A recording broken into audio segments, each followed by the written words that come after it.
Hello, and welcome to Echoes of the Forgotten Earth, the little corner where curiosity stretches out, gets cozy, and even the oddest thoughts feel right at home.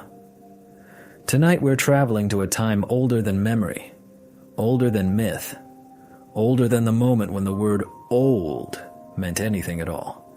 We're not going outward into space or inward into dreams, but backward, far backward.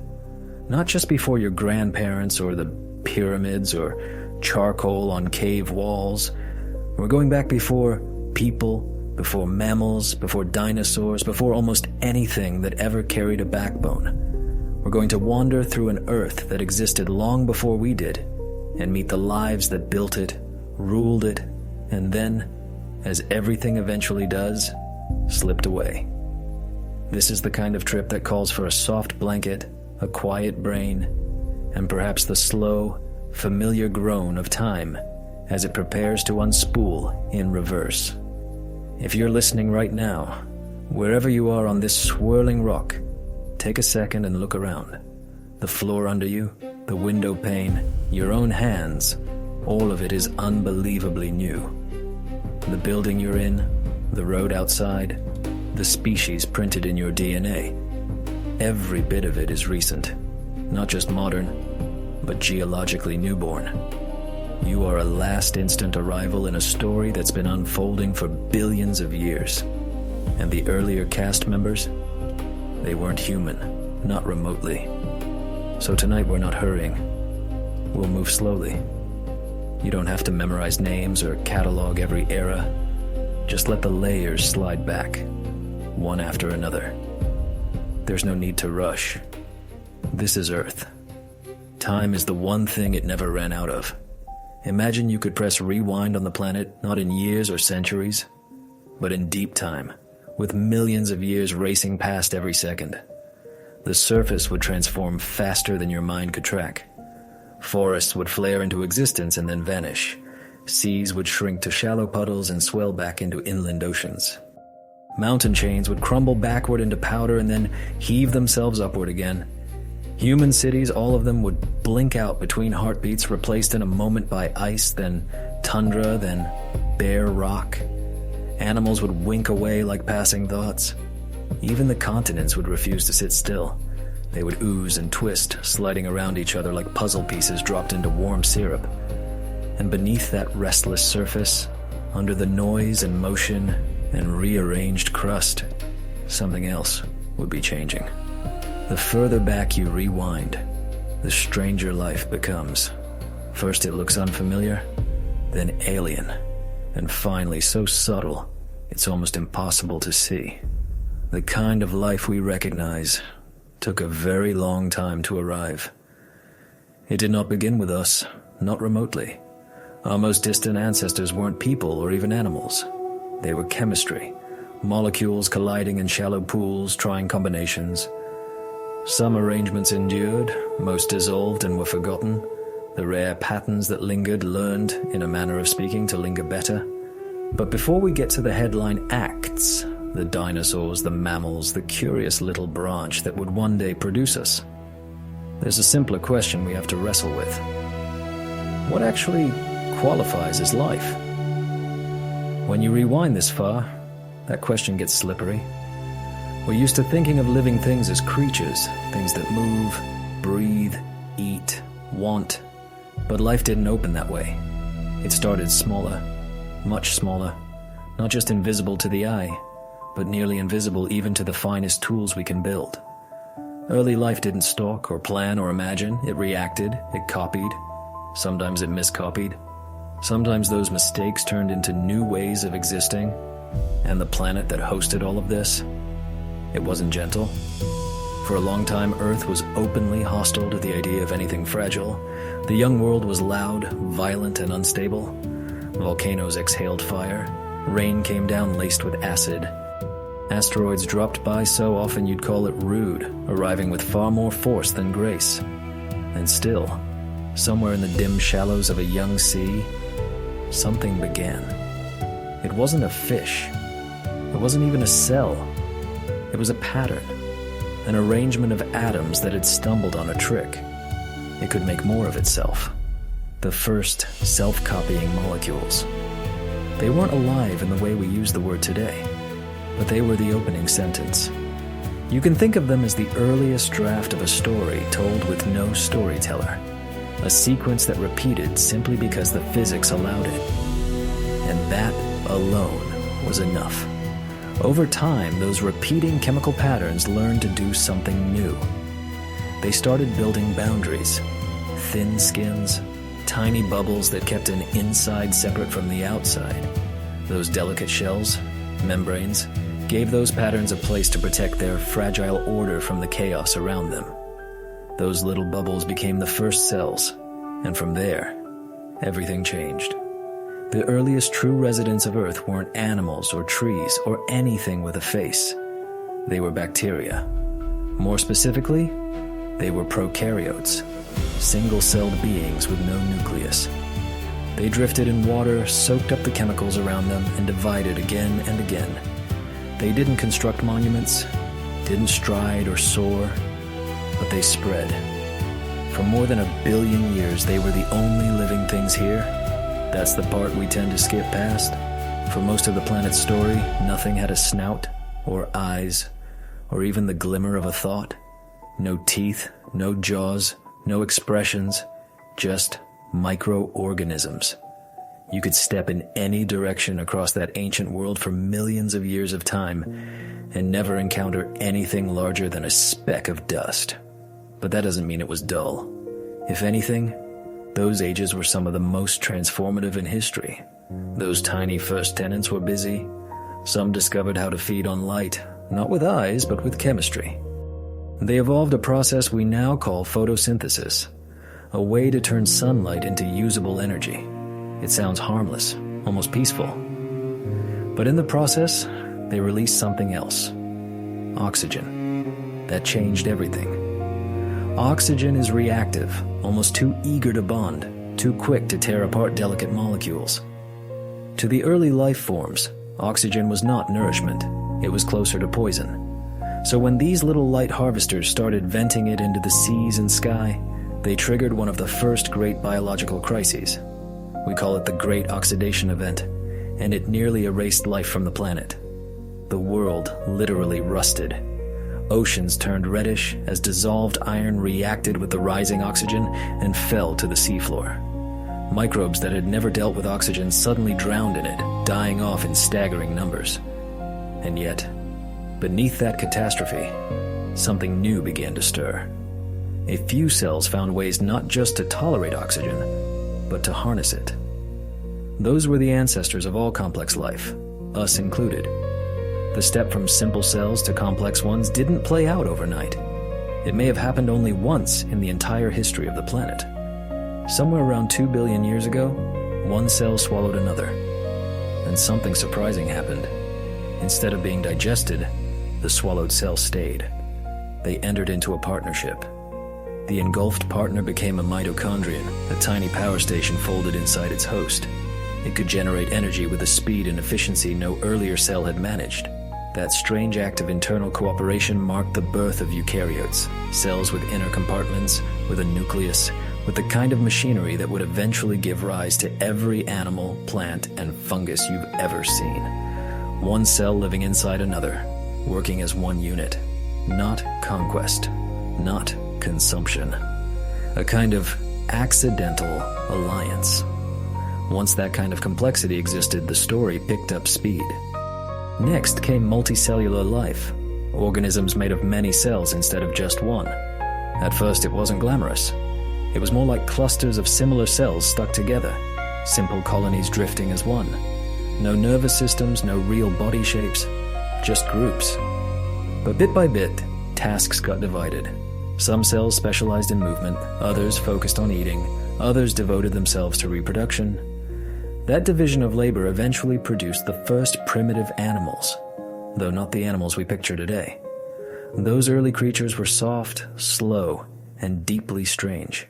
Many vanished without leaving any clear fossil traces at all. Others, like the odd frond-like forms of the Ediacaran period, still puzzle researchers today.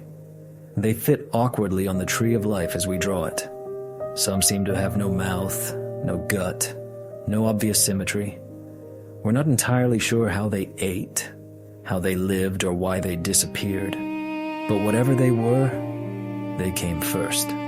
They prepared the ground. Then, about 541 million years ago, something dramatic ignited. A sudden surge in variety and complexity burst across the oceans. We call it the Cambrian explosion. Not an explosion in the fiery sense, but a brief geological moment when new body shapes, new species, and new survival strategies appeared in astonishing numbers.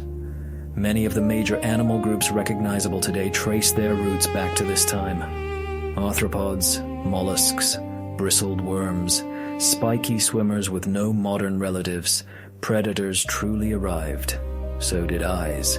Hard shells and protective exoskeletons became widespread. An evolutionary arms race had begun. Trilobites, ancient armored arthropods, scuttled over seafloors. Anomalocaris, with its stalked eyes and grasping frontal limbs, became one of the earliest top predators. Sponges quietly filtered food from passing water, while bizarre ribbon-shaped worms burrowed through soft sediment below. None of those specific species made it to the present, but their blueprints did. And even this early, something like ecosystems were beginning to exist. Food webs, roles, competition, and cooperation. The seas were no longer filled with unstructured blobs. They were busy, strategic, contested. Evolution had gathered momentum, and there would be no rewinding it. But we're still not where you stand today, not remotely. Because this burst of complexity happened entirely in the water. For hundreds of millions of years after the Cambrian, the continent stayed bare of animals. A dry, empty shell. Not because the land couldn't host life, but because nothing had yet solved the problems of dryness, harsh radiation, and living without the support of water. The ocean remained the safer bet, the easier option. That would change eventually. But the pioneers who broke that barrier weren't animals. They were plants, or more accurately, the ancestors of plants. We'll get to them. Before roots took hold in dry soil and limbs pressed against rock, the seas still had a great deal to tell. More than you might think. Before there was biology, there was simply a world. Not quiet, not peaceful, but alive in a very different sense. Molten, shifting, boiling from within. If you could visit the Earth in its first youth, you wouldn't recognize it, you wouldn't breathe, you wouldn't stay upright, you probably wouldn't last more than a heartbeat. And yet, this place, in all its violence, was already home, long before anything living claimed it as such. Let's wind even further back. Not thousands of years, not millions, but billions. About 4.5 billion years ago, give or take a cosmic blink, our planet condensed from a swirling cloud of dust and gas circling a young sun. Bits of rock and metal collided and fused in a brutal, ongoing construction project that dragged on for tens of millions of years. Impacts weren't occasional, they were constant. Some collisions were pebbles meeting pebbles. Others were like entire worlds colliding. One of those impacts, probably the most important of all, involved a Mars-sized body slamming into the early Earth. The debris and heat from that blow eventually coalesced into the moon, the same companion that now pulls at our tides and lights up our nights. The moon is, in a way, a scar. A visible reminder that stability is something this planet had to earn, not something it was given. Even after that violent building phase, Earth wasn't a calm stone quietly cooling. It was more like a forge. Its surface glowed with molten rock. Lava pooled in vast seas. Volcanoes tore open the crust, spewing gas into a thick, toxic sky. There were no continents yet, no true oceans, just a thin, unstable shell of rock forming, cracking, and forming again. Slowly, across tens of millions of years, that skin cooled enough for something else to begin. Water started to fall from the sky, not gentle showers, but steam condensing into downpours that may have lasted for centuries at a stretch. These rains collected in low places, filling depressions, turning into the first oceans. That water probably arrived from two main sources, some released from the hot rocks below as minerals cooled, and some delivered by icy comets colliding with the planet, bringing with them the ingredients of moisture from far out in the solar system. The early atmosphere was nothing like the mix you pull into your lungs now. There was no breathable oxygen. Instead, the air was a heavy blanket of carbon dioxide, nitrogen, ammonia, methane. Ultraviolet light from the young sun streamed through the thin upper layers with almost no shield. Lightning split the sky frequently. To us, it would have been lethal. To chemistry, it was opportunity. Scientists sometimes call this stage the prebiotic Earth, a world without biology, but with the conditions knitting together that would one day foster it: warm little pools, boiling vents, mineral-coated shorelines. All of them brimming with energy, charged particles, and heat. Somewhere in that restless chemistry, something unusual began to happen. Not an organism, not yet even a cell, a pattern. The border between non-life and life is blurry here, especially this close to the beginning. Before anything could be alive, something had to start copying itself in a stable way. Researchers have wondered for decades how that first step worked. How do you go from molecules just drifting, colliding at random, to patterns that can persist, that don't immediately fall apart? One idea is the RNA world hypothesis. RNA is a molecule related to DNA, but simpler in structure. It can store information like a kind of script, and certain forms of RNA can also speed up chemical reactions, acting as both message and tool. In theory, some primitive RNA-like molecules might have formed by chance in the planet's watery soup, and a few, purely by luck, might have been able to assist in copying parts of themselves. That sounds wildly improbable. It is. But when you have uncountable molecules and millions upon millions of years to roll the dice, even extremely unlikely events can start to feel almost guaranteed. Another proposal centers on hydrothermal vents, those deep-sea fissures where superheated, mineral-rich water blasts from the ocean floor. Vents offer powerful chemical gradients, lots of reactive surfaces, and a constant infusion of energy. They're perfect laboratories for experimental chemistry, and they may have provided the shelter necessary for the first stumble toward biology. In both scenarios, the core idea is the same. Under the right conditions, chemistry can creep toward biology, not in a clean, planned path, but by tiny, clumsy steps that add up. Over time, some molecular patterns became better at making copies of themselves. Some started building protective skins, membranes, to shelter their delicate inner workings. Those were the first cells, elementary, fragile, solitary, but no longer passive. They took in energy. They grew. They divided. Life had started, quietly, invisibly, without interrupting anything, but also without stopping. If you could somehow stand on the shore of that young Earth, encased in armor thicker than anything we've ever made, you wouldn't see the difference. No forests, no shells, nothing bigger than a bit of dust drifting in the water. And yet, in those early seas, something enormous, conceptually, was underway. The rules had changed. The planet now contained players, and those players would be here, in one form or another, for a very long time. Those first cells, the ancestors of everything alive today, were single-celled prokaryotes. Most were bacteria. They lacked nuclei. They had none of the elaborate organelles we draw in modern cell diagrams. But they were resilient. They fed on the chemicals in their environment. They floated alone or clumped together in loose clusters, riding currents. They didn't go unchallenged for long. Variation appeared. New strains with new tricks. Some learned to metabolize different substances. Some discovered ways to break down unfamiliar compounds. A few even stumbled upon the ability to use sunlight directly. Photosynthesis, the craft of turning light, water, and carbon dioxide into energy, didn't just feed those cells, it remade the world. You've probably heard that plants produce oxygen. They do. But the first beings to flood the planet with oxygen weren't plants at all.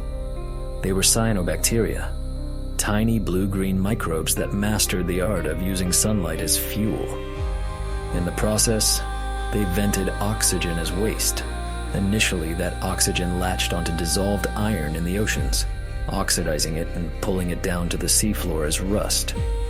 But over eons, the iron sponge filled up. Oxygen started to linger in the seas, then in the sky. To many early organisms, that was catastrophic. Oxygen, while life-sustaining for us, is harsh. It damages unprotected cells. It breaks apart vital molecules. As levels rose, innumerable species went extinct. Others retreated into pockets of oxygen-free water or buried sediments. A few learned to cope.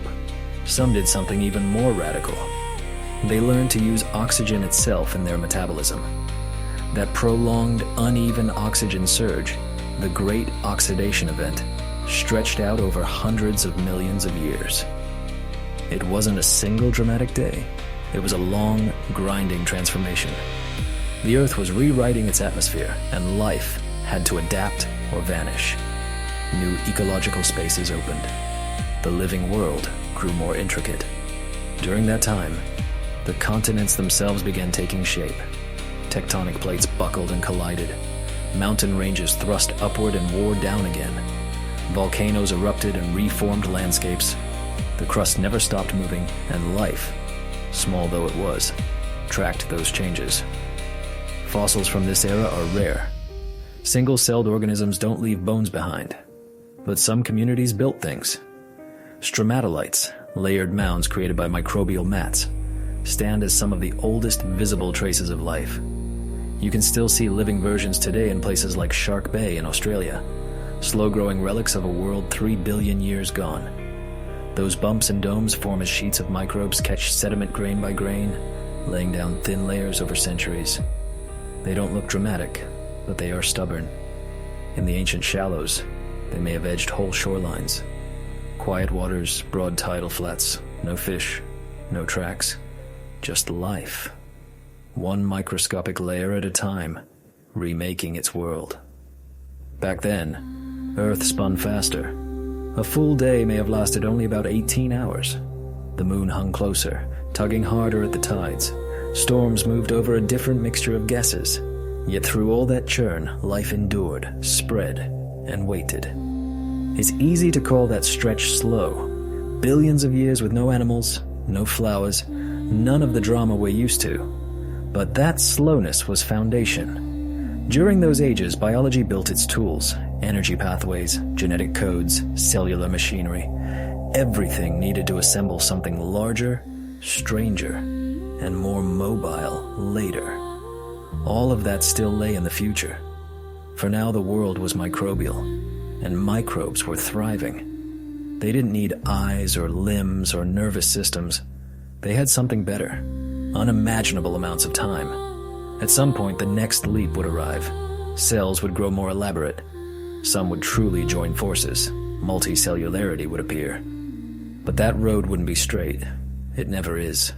Evolution doesn't plan. It just tries, fails, and occasionally stumbles into a better way. While those endless experiments played out, the ocean remained the stage.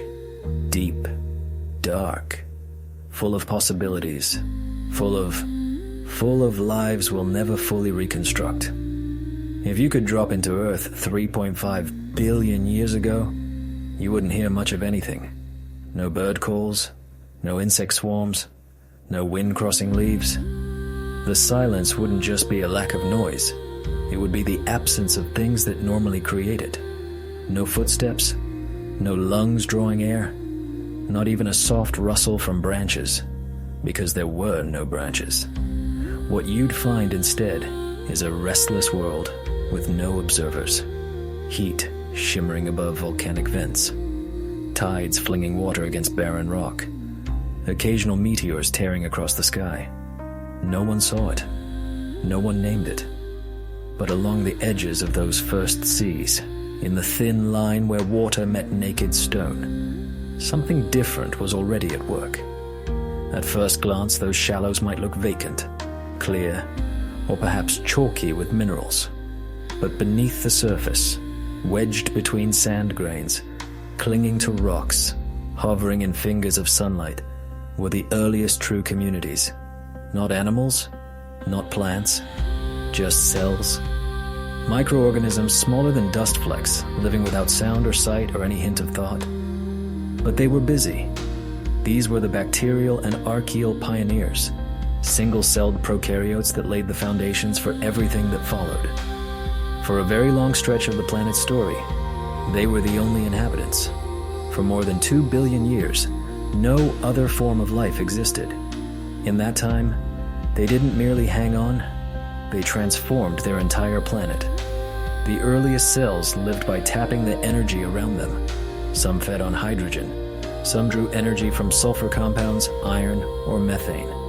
They prospered in what we now call extreme environments: boiling springs, acidic pools, deep sea vents. Today, their descendants still occupy similar niches. We call them extremophiles. But in that ancient world, they weren't exceptions. They were the default. With no larger organisms to crowd them out, microbial life spread almost everywhere liquid water could linger. Across the seafloor, in the mud of shallow lagoons, inside porous rocks, they assembled into mats, dense, layered communities where different species lived stacked atop one another. One layer excreted waste that the next layer consumed. Some cells formed structure, others provided mobility or specific chemical skills. These weren't random collections of individuals. They were the earliest ecosystems. Networks of cooperation and competition played out entirely at the cellular scale. In time, some microbes developed a new way of harvesting energy: photosynthesis. Not the familiar green plant variety, but simpler.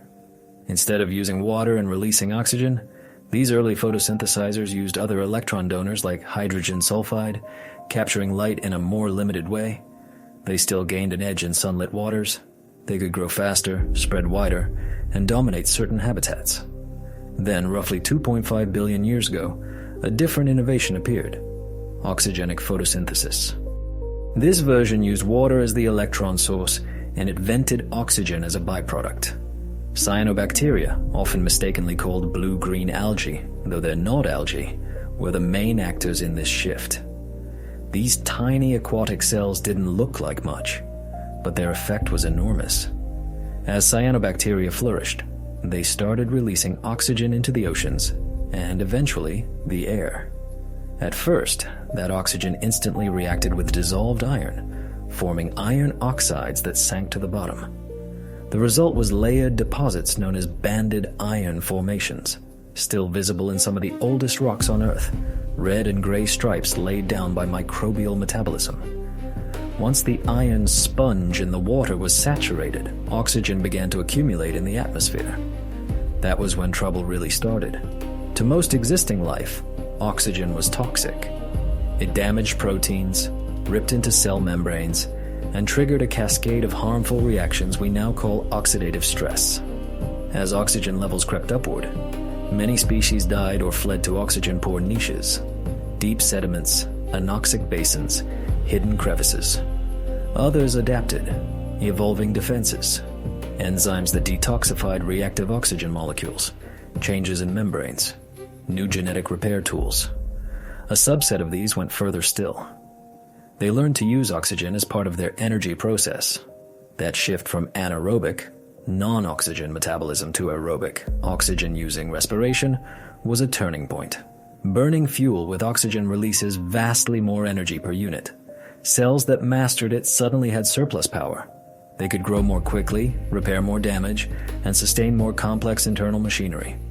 Oxygen forced life to upgrade, and it remade the planet. As oxygen gathered in the air, it altered rock weathering, ocean chemistry, and the cycling of critical elements like nitrogen and sulfur.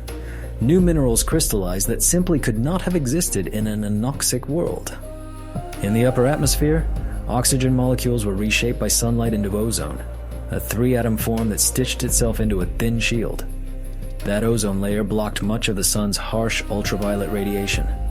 Before it formed, Earth's surface was constantly scorched by UV, making shallow water and exposed shorelines especially dangerous for delicate molecules. With ozone in place, those regions became a bit more forgiving, a fact that would matter later, when life began to explore dry land. We can't pin down the exact moment when the first oxygen-using cells appeared.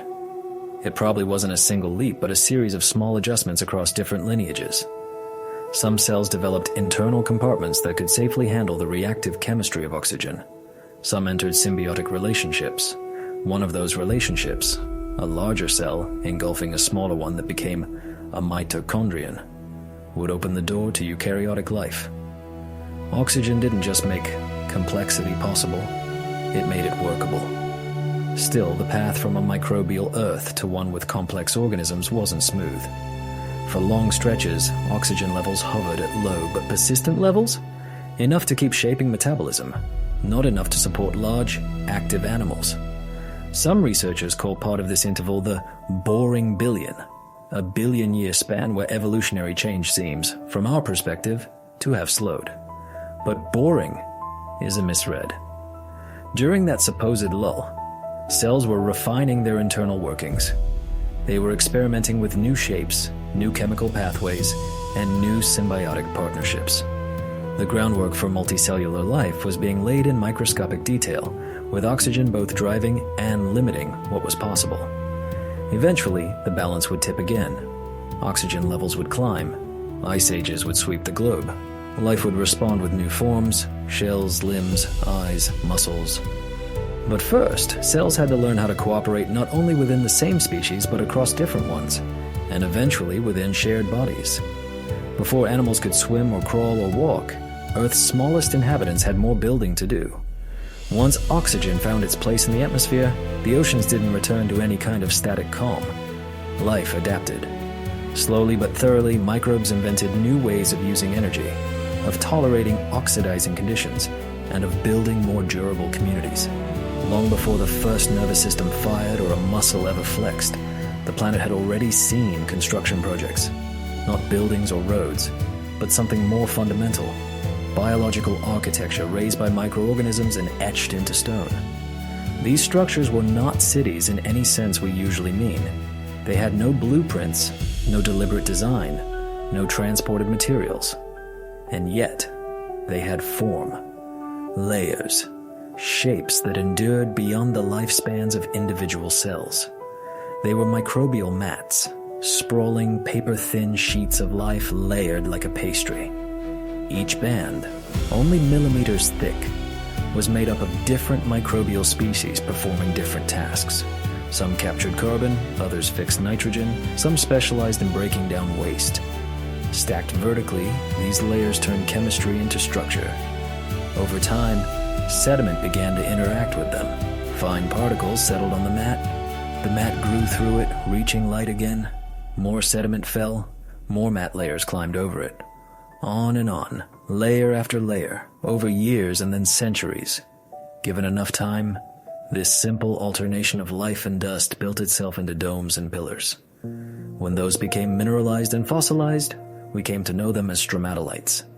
They are far from rare in ancient strata. Rocks over 3 billion years old contain them in multiple regions around the world. Australia, South Africa, Greenland, Canada, places where very old crust escaped complete recycling by plate tectonics. Slice a stromatolite open, and you see ripples frozen mid-formation, sometimes branching, sometimes warped. To a geologist, they're unmistakable. To a biologist, they're time capsules. Each stromatolite was not the work of an individual cell, but of a full microbial community. Every mat represented a complex choreography of bacteria and archaea doing different jobs. Sunlight and nutrients drove the script. They didn't share intentions or plans, but their chemistry aligned into a stable collective. One layer thrived where oxygen was plentiful. A few millimeters below, another layer specialized in anoxic chemistry. Together they generated gradients, tiny shifts in pH, temperature, and chemical composition that allowed dozens of different kinds of cells to coexist in a space thinner than your fingernail. That vertical organization, though unconscious, created resilience. If surface conditions shifted, light intensity, salinity, sediment influx. Some layers would suffer while others expanded to fill the gap. The mat endured, even as its members changed. Modern stromatolites survive in only a few out-of-the-way places. Shark Bay in Western Australia is one famous example. There, highly saline water discourages snails and other grazers that would otherwise tear up the mats. With their predators kept at bay, the microbes can keep building structures much like their ancient ancestors. Sediment gets trapped, layers accumulate, rock slowly accretes. From the shore, these formations look like odd, knobby stones pushed up from the seafloor, rough, pitted, seemingly inert. But only a few millimeters beneath the surface, they are very much alive. Photosynthesis, carbon fixation, sulfate reduction, the same cycles that powered their distant predecessors still run, day after day. It's not a reenactment, it's continuity.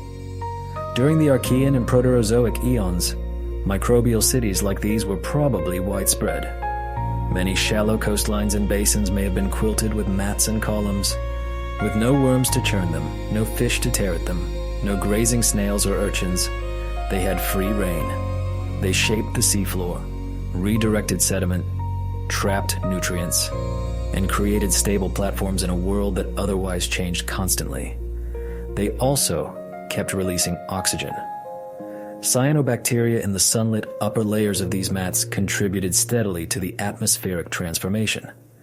The same life forms that triggered the Great Oxidation Event were also responsible for some of Earth's earliest bioarchitecture. They didn't admire their work, but they left marks that remain. These weren't the only structures built by microbes. In hot springs, around vents, and in anoxic lake bottoms, other biofilms and mats formed different kinds of mineralized shapes. Some secreted sticky substances that glued grains together. Others precipitated minerals out of the water, growing crusts, nodules, or delicate branching forms. Collectively, these features are known as microbialites, a broad family that includes stromatolites and other macro-scale rock features built by microorganisms. Thrombolites, oncolites, dendritic structures, different names describing different growth patterns and mineral mixes. To scientists studying early life in ancient environments, these structures are crucial clues.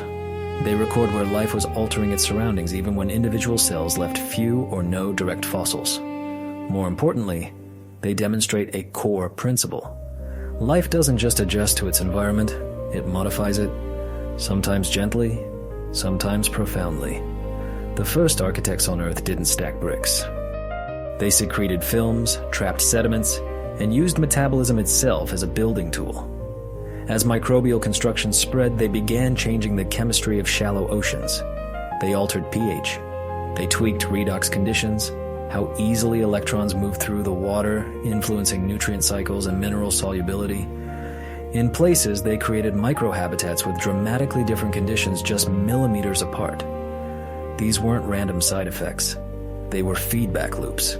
Life reshaped its surroundings, which in turn nudged life toward new forms. The system fed back on itself, not guided by thought, but by accumulation. We don't know how many kinds of microbes filled these ancient worlds. DNA leaves no trace after billions of years. What we have are microfossils, tiny mineralized remains of cells, and chemical clues in the ratios of certain carbon and sulfur isotopes.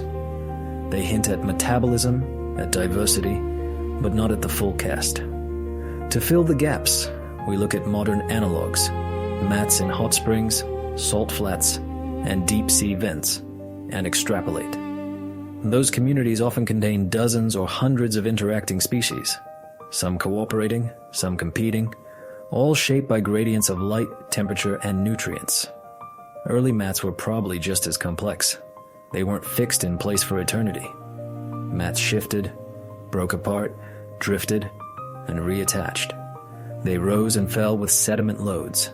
Some microbes formed spores that rode currents to colonize new locations.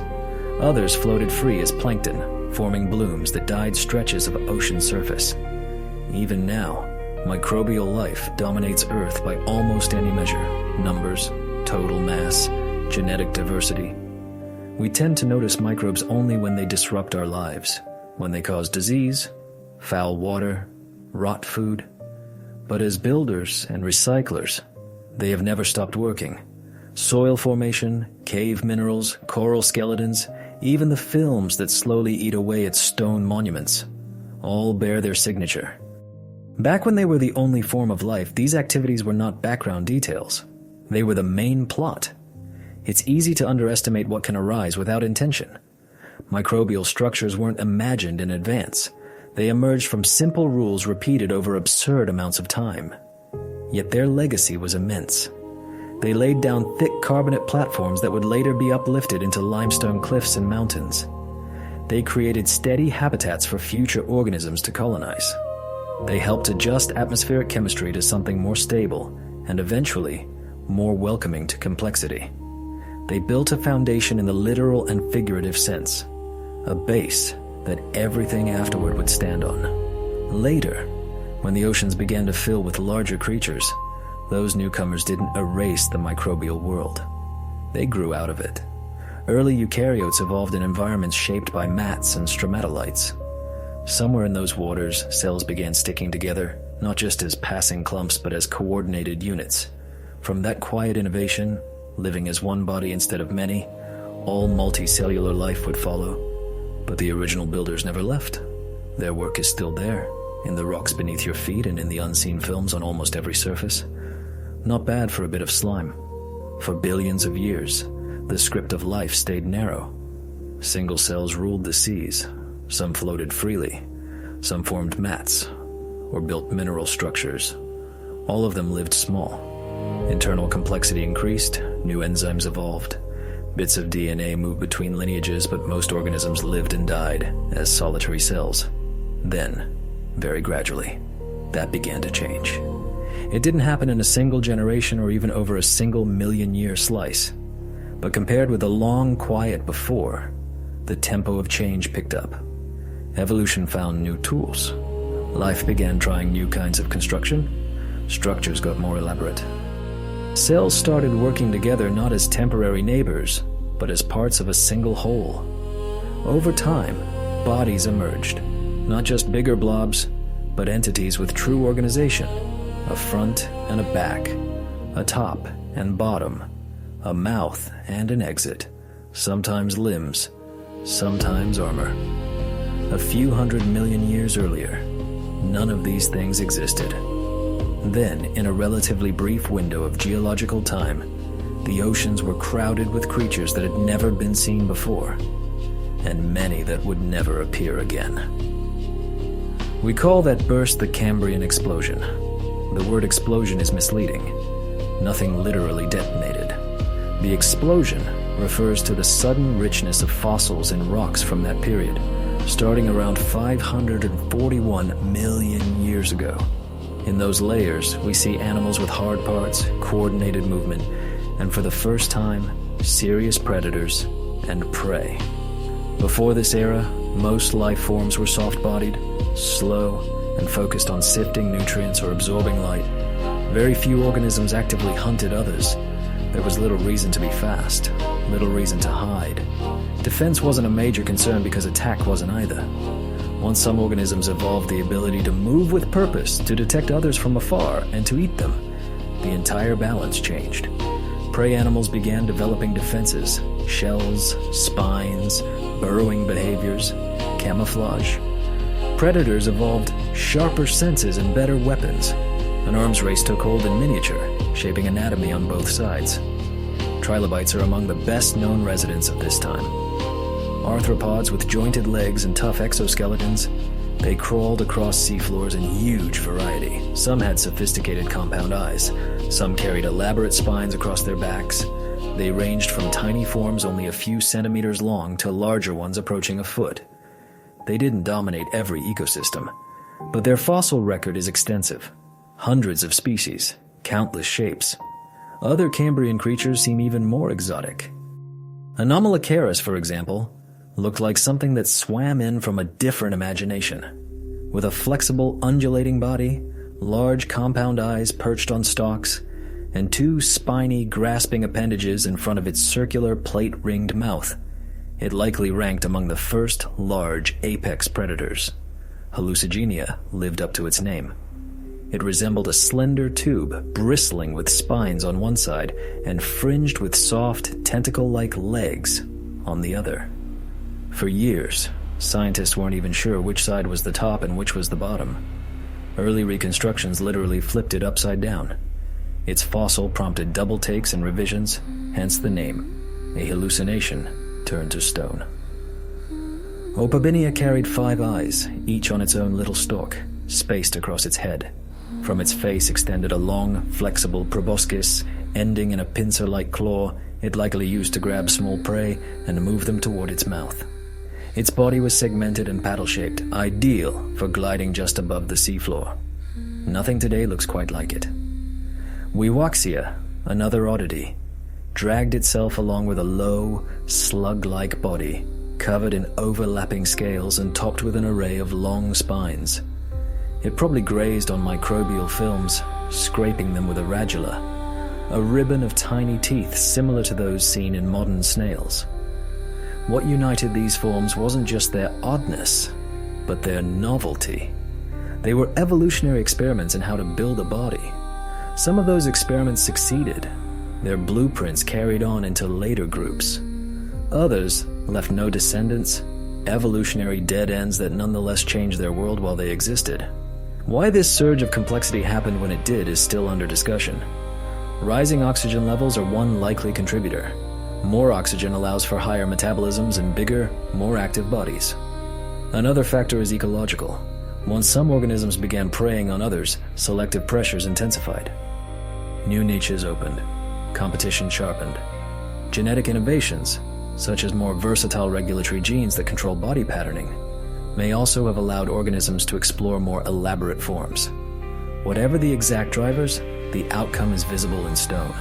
In a world that had long been dominated by microbial mats and simple multicellular sheets, animals arrived and diversified rapidly into an array of strategies we can still recognize today. The Cambrian seas weren't just fields of hunters and armored grazers. Some animals responded to rising predation by burrowing deeper into sediment. Others flattened their bodies to stay concealed under a veneer of mud. Some transitioned to filtering suspended particles directly from the water, decoupling themselves from benthic mats as a food source.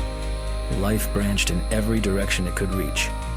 Because many Cambrian organisms developed hard structures, shells, plates, exoskeletons, their remains fossilized more readily. In a few exceptional sites, even soft tissues were preserved. Places like the Burgess Shale in Canada, Chengjiang in China, and Sirius Passet in Greenland hold detailed impressions of muscles, guts, even eye structure. They offer not just bones, but a snapshot of entire communities, predators, prey, scavengers, filter feeders. The Cambrian Ocean was layered, interactive, and noisy in a biological sense. No single way of living dominated. Instead, many strategies competed simultaneously, each with its own costs and trade-offs. It's important to remember, this wasn't the dawn of multicellularity. Simple multicellular organisms, including those of the Ediacaran, existed before the Cambrian. What changed was the intensity and complexity of organization and interaction. Tissues differentiated. Simple nervous systems began to coordinate movement more tightly. Eyes started sending information to primitive brains. Muscles began working in synchronized pulls. With that, behavior became a major factor in survival. Life was no longer defined only by chemistry and shape. What an organism did, how it moved, how it sensed and responded, became just as important. That behavioral foundation would be elaborated in later periods.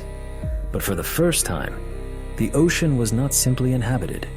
It was full of animals dimly aware of each other, chasing, fleeing, competing. The continents remained lifeless.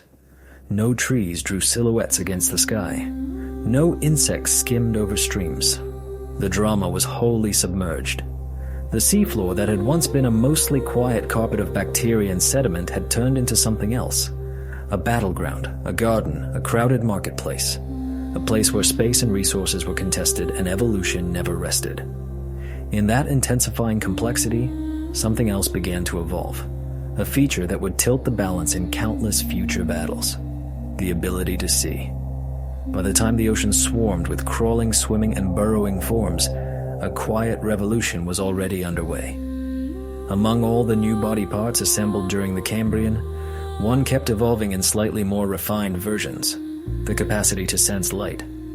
At first it was crude, just a small patch of cells that reacted differently when light was present versus when it was absent. No images, no shapes, just brightness and darkness. Even that was useful. A creature could tell when something passed overhead, or when daylight faded into night. For early animals, that alone could mean the difference between feeding safely and becoming someone else's meal. From there, the simple patch deepened into a pit. Now it could detect not just light, but the direction light came from. Pits sharpened into cups. Cups narrowed into tubes. Over many small steps, lenses emerged, structures that could focus incoming light onto sensitive cells below. With a lens, a pit of photoreceptors became a true eye. Once eyes appeared, the rules changed. Before vision, most survival strategies relied on touch or chemistry. Animals sensed gradients of temperature, salt, acidity, or they simply responded when they bumped into something. Survival depended heavily on chance encounters and slow responses. Vision sped everything up.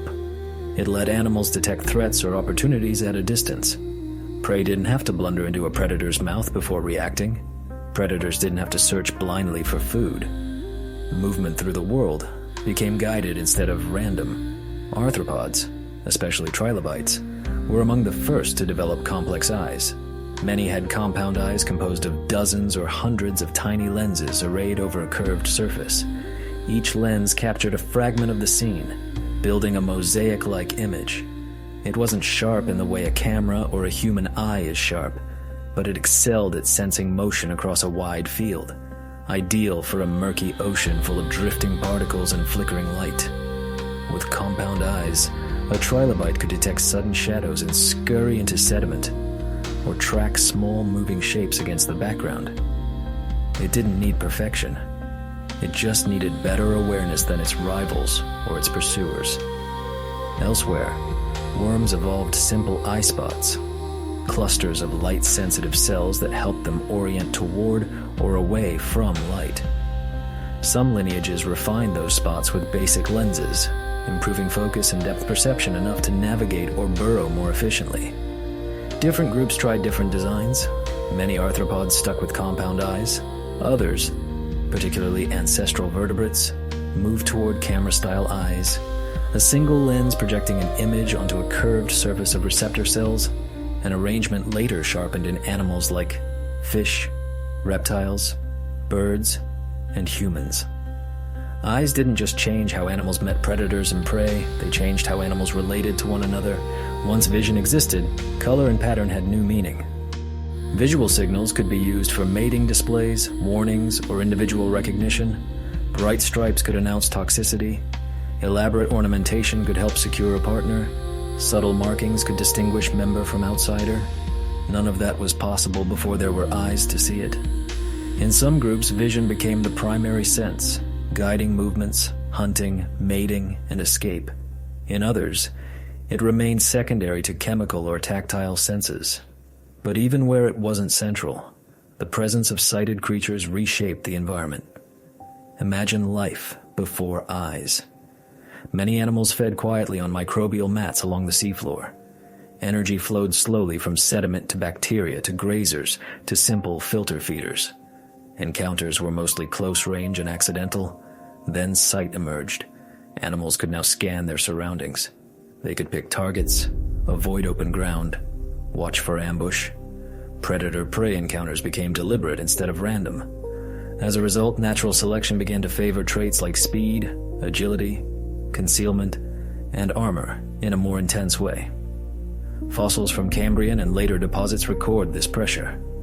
We see more shells, thicker exoskeletons, deeper burrows. Animals no longer remained exposed on the surface if they could help it. Many began to dig in, to hide under layers of sediment, to reinforce themselves with mineral plates. Predators responded in kind. Some evolved longer grasping limbs or more powerful strokes for swimming. Others refined their eyes for greater resolution or sensitivity.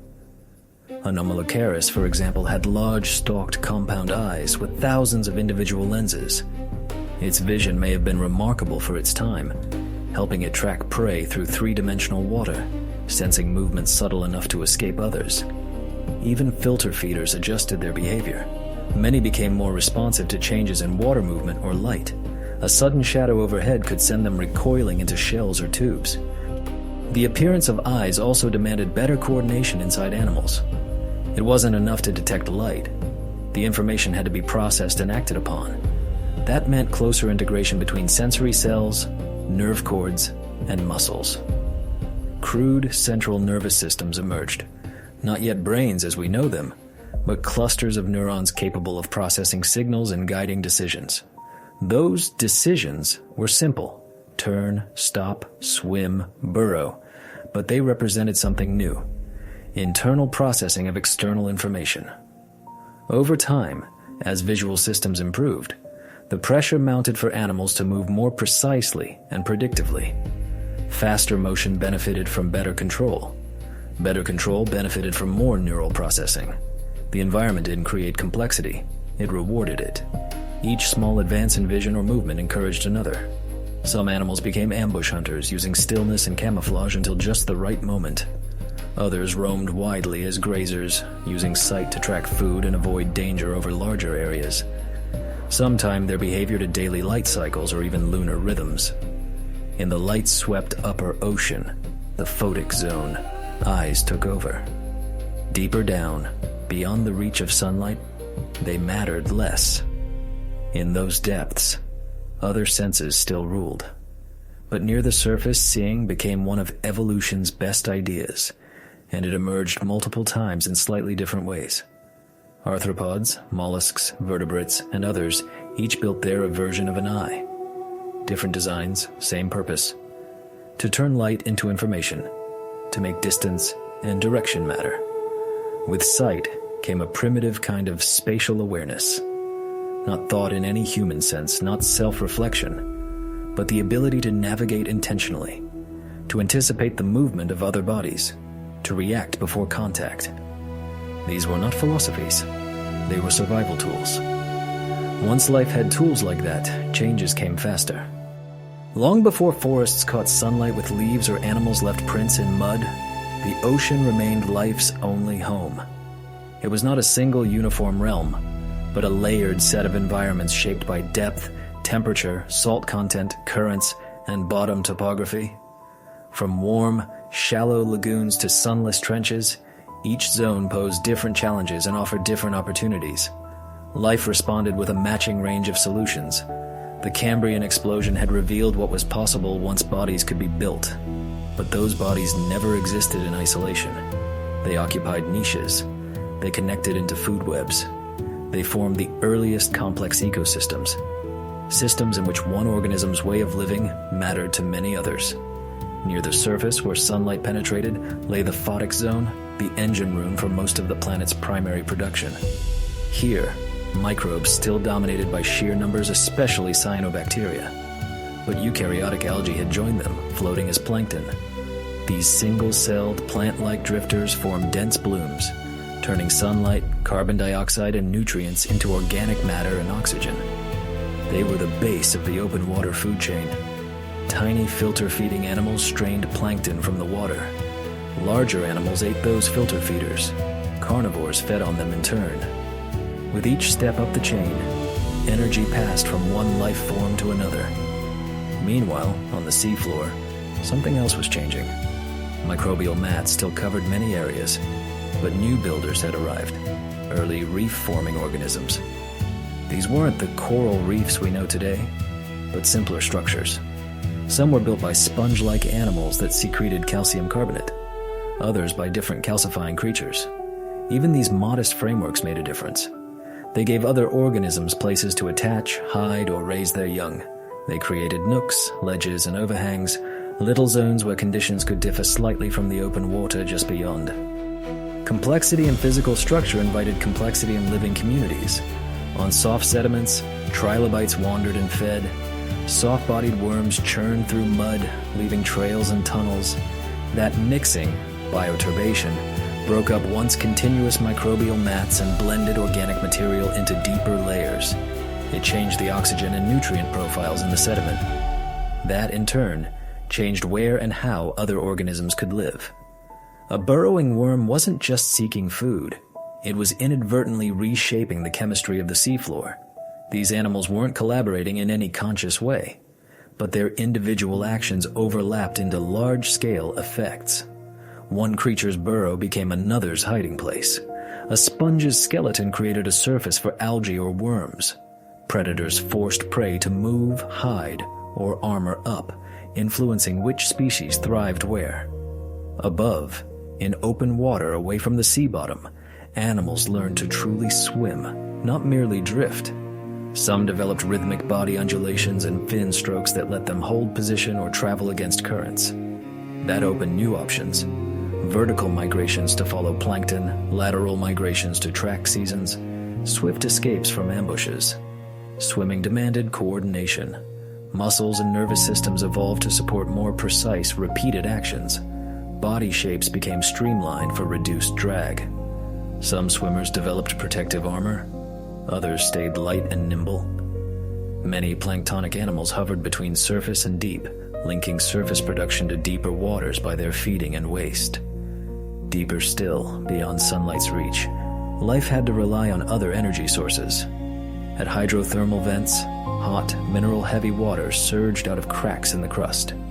There, bacteria used chemical gradients, especially sulfur compounds, as fuel, supporting rich communities of tube worms, clams, and other vent specialists.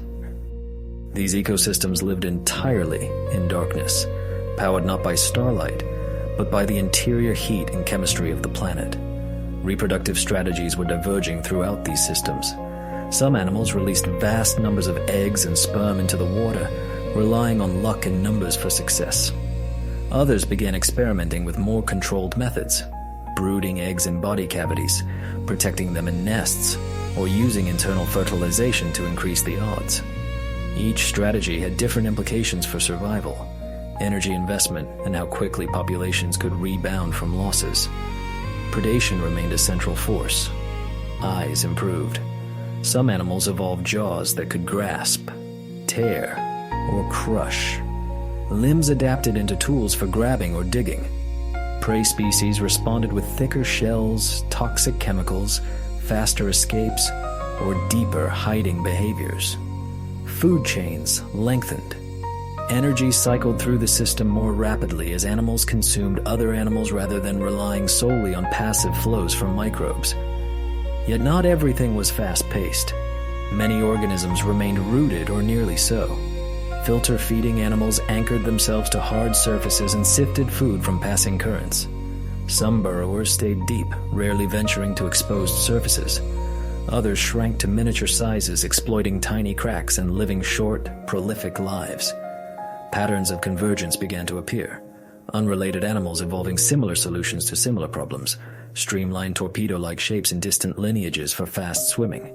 Compound eyes in insects and crustaceans. Hard external shells in mollusks, brachiopods, and arthropods. These parallels weren't coincidence. They were responses to shared physical laws and shared ecological pressures. Over time, broad categories of body plans crystallized. Arthropods, with segmented bodies and jointed limbs. Mollusks with soft central bodies, often protected by shells. Worm-like creatures elongated for burrowing or slithering. These weren't final forms, but frameworks. Evolution tried variations within them, altering sizes and features while the basic architecture held. The resulting ecosystems were not fragile mosaics constantly on the verge of collapse. They were robust, constantly shifting networks. Species went extinct. Others evolved to take their place. Nutrients kept flowing, cycling again and again. Dead matter fed scavengers and decomposers. Nothing long remained unused. All of this happened underwater. The land above sea level was still bare rock, shifting sand and raw weather. No roots, no stems, no tracks pressed into mud. Clouds passed over landscapes untouched by biology. That wouldn't last. While animals competed beneath the waves, other forms of life were preparing, slowly and without fuss, to test a new frontier: dry land. The first colonists wouldn't be hunters. They wouldn't be swift or armed. They would be quiet, green, and rooted. For most of Earth's deep past, the continents were empty of life. Wind and rain carved them, rivers threaded through them, seasons baked and froze them. But nothing grew on them. No stems, no leaves, no crawling legs, just raw mineral surfaces, dust, and the soundless work of weather. The ocean, by contrast, was crowded. Every major innovation, the cell, photosynthesis, complex internal structures, multicellularity, nerves, eyes, had emerged there. Compared with water, land was harsh and unreliable. It dried things out. It exposed them to unfiltered sunlight. It lacked the buoyant support that made swimming and floating easy. Still, eventually, life tried it. The earliest experiments on land didn't involve animals at all. They were microbial films and crusts that formed wherever rock stayed damp, at the edges of lakes, in the splash zones of tides, near seeps and springs. Algae and bacteria clung to surfaces, forming dark, slippery coatings. They scraped by on sunlight, thin layers of moisture, and minerals leached from stone. Over time, those microbial pioneers helped break rock down. Acids produced in their metabolism and the physical action of their growth contributed to the first primitive soils, thin, patchy, and easily eroded, but still an important step. From their aquatic ancestors, some green algae began to adapt to temporary drying, short-lived desiccation tolerance. The ability to survive brief dry spells became an advantage in shallow pools and wet margins that periodically evaporated. With that came thicker outer walls, more resilient spores, and growth forms that hugged damp surfaces. These algae were the forerunners of land plants. The earliest land plants themselves likely resembled modern mosses and liverworts more than any towering tree. Low, simple bodies without true roots, stems, or leaves. They used rhizoids, hair-like structures, to anchor themselves and draw moisture. They depended on films of water for reproduction with sperm that still needed to swim. Fragile as they were, they changed everything around them. They trapped dust and organic matter, holding it in place. They slowed erosion, however slightly. They shaded the ground beneath them, keeping it cooler and wetter. They photosynthesized, adding oxygen and drawing carbon dioxide out of the air. In doing so, they created more stable microhabitats where others could follow. Fungi arrived as fast companions. Many fungi formed intimate partnerships with plant cells, attaching to roots or rhizoids and extending networks of filaments through the soil. They helped plants access phosphorus and other nutrients. In return, they received carbohydrates produced by photosynthesis. This plant-fungus alliance, called mycorrhiza, is still nearly universal today. Once plant life formed even a thin, persistent carpet, the land became more inviting for small animals. The first animals to truly occupy terrestrial environments weren't imposing. They were likely tiny arthropods, creatures akin to early mites and springtails that grazed on biofilms, decaying plant matter, and microscopic detritus. They moved through the damp spaces between soil grains and moss cushions, never straying far from water, because their bodies couldn't prevent drying for long. These early land dwellers didn't roam across open, dry plains. They stayed in humid pockets, shaded rock cracks, soggy shorelines, the bases of primitive plant clusters. But within those constraints, they carved out niches. The first fully terrestrial walkers were arthropods as well. Descended from marine ancestors, they inherited exoskeletons that helped reduce water loss. They also had jointed legs, well suited for moving over uneven ground. Some of the earliest known terrestrial arthropods resembled millipedes, long segmented bodies with many pairs of legs moving in waves. Fossils from around 428 million years ago show such millipede-like creatures leaving tracks on land, suggesting they were among the first animals to make a permanent home there. They probably fed on decaying plant material and microbial growth, fragmenting dead matter and enhancing soil formation. As plants spread and soils deepened, more arthropods followed. Early insects, primitive spider relatives, and other creeping forms. Many remained small and moisture-dependent, hiding by day and venturing out at night or during cool, wet periods. Wings had not yet evolved. The air was still empty of buzzing flight. While invertebrates were quietly establishing themselves on land, back in the water, vertebrates were undergoing their own transitions. Fish had diversified into many shapes and lifestyles. Some inhabited rivers and floodplains that periodically dried. Low oxygen waters put pressure on gills alone. In those conditions, some fish evolved lungs, outpouchings of the gut, or modified swim bladders that could gulp air. Others developed more robust fins with internal bones capable of supporting weight in shallow water. These changes were not aimed at land. They were simply useful in unstable aquatic habitats, seasonal ponds, swamps, streams that shrank and expanded. But they opened the door to something new. Among these were the lobe-finned fish, or sarcopterygians. Their fins contained sturdy bone elements arranged in patterns that would, step by step, become limbs. Over many generations, their skulls flattened, their necks became more mobile, and their tails shortened relative to their bodies. Gills remained important, but lungs took on a greater role. Eventually, one lineage started doing more than just pushing along the bottom or wriggling between pools. It began to move effectively on land. The earliest true tetrapods, vertebrates with 4 limbs, arrived near the end of the Devonian, around 360 million years ago. They were not fully terrestrial. Many still had tails with fin rays suited to swimming. They likely spent significant time in the water, especially to reproduce, laying eggs in aquatic environments where their larvae could breathe with gills. Yet their skeletons reveal a new emphasis: supporting weight in air. Fleshier limbs, stronger shoulder and hip girdles, ribs capable of helping the body resist collapse under gravity. Their skin, too, bore changes, less permeable, offering better protection against drying. The first land ecosystems built around them were unlike anything we see today. There were no flowering plants, no grasses. Vegetation consisted of ferns, horsetails, and towering club moss relatives. These plants formed the first forests, though their leaves were often more like narrow fronds or scales than broad, flat blades. The air was heavy with spores instead of pollen. Insects had appeared, but largely without wings. The skies were still mostly clear of life. The sounds of this world would have been subdued. The splash of something heavy in a stream, the faint scrape of legs across damp ground, the hiss of wind through primitive fronds. By this point, Earth's surface had changed from a barren crust to a biologically layered system. Microbes coated thin soils. Moss-like plants anchored themselves to wet patches. Larger plants formed the first vertical structures. Arthropods crawled among them. Early tetrapods lurked near ponds and in swampy margins. Fungi wove their networks through it all. Seen against the full span of Earth's history, this colonization of land is recent. For billions of years, continents knew no life. Now, in only a few 100 million years, they would host forests, song-filled canopies, burrowing mammals, and eventually humans.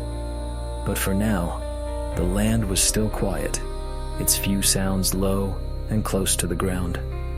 The ocean had been first. Land was only beginning to wake. By the time the first vertebrates began shuffling through undergrowth and peering from the edges of pools, plants had a head start. They'd already spread over lowlands, establishing the first true forests. Those forests looked nothing like modern ones. No birds flitted among their branches. No flowering trees lined their clearings. Even the idea of a tree meant something different. There were no broad leaves, no colorful blooms dropping petals. Instead, the earliest tree-like plants were tall, narrow, and strange. Segmented trunks, tufted crowns, bark patterns that looked geometric rather than organic. Many had no seeds, only spores, and their vascular systems were still crude compared with what would come. These first forests developed during the late Devonian, starting around 380 million years ago. They were composed of several plant groups, most with no exact modern equivalents. Among the pioneers were the lycophytes, ancient relatives of today's club mosses, and the progymnosperms, ancestors of later seed-bearing trees. One of the earliest known true trees, Archaeopteris, dominated many Devonian forests. It had a woody trunk and a branching canopy. It grew tall, probably up to 10 or 20 meters in height, but it still reproduced with spores, not seeds, and its leaves were more like flattened sprays than the broad individual leaves we picture on modern oaks or maples. Even so, it sketched the outline of what a tree could be: tall, long-lived, with a substantial wooden framework. Other significant forest builders included plants like lepidodendron, part of the lycophyte lineage. These grew rapidly, forming tall columns with heavily patterned bark and a cluster of branches at the top. They looked almost artificial, like living totems. Despite their size, their biology was closer to that of small, ground-hugging mosses than to modern hardwoods. These forests lacked color as we usually imagine it. No flowers meant no petals, no nectar, no pollinators. Reproduction relied on clouds of spores dispersed by wind and water, drifting without much control.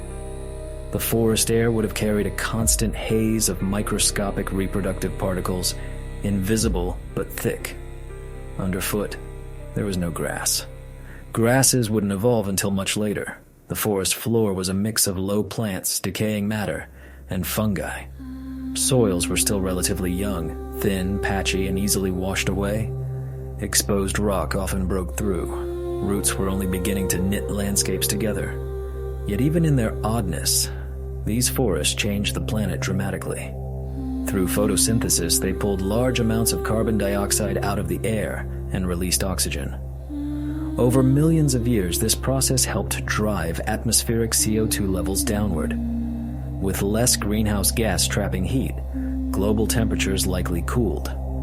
Some climate models and geological records suggest that the spread of these forests contributed to a major ice age near the end of the Devonian. The plants weren't trying to alter the climate. They were simply living, growing, storing carbon in their tissues, dying and decomposing. But in doing so on a vast scale, they locked away carbon in a way that earlier ecosystems had not. Forests also reshaped the land itself.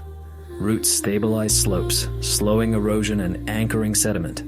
Rivers began to meander more gently. Floodplains accumulated thicker layers of soil.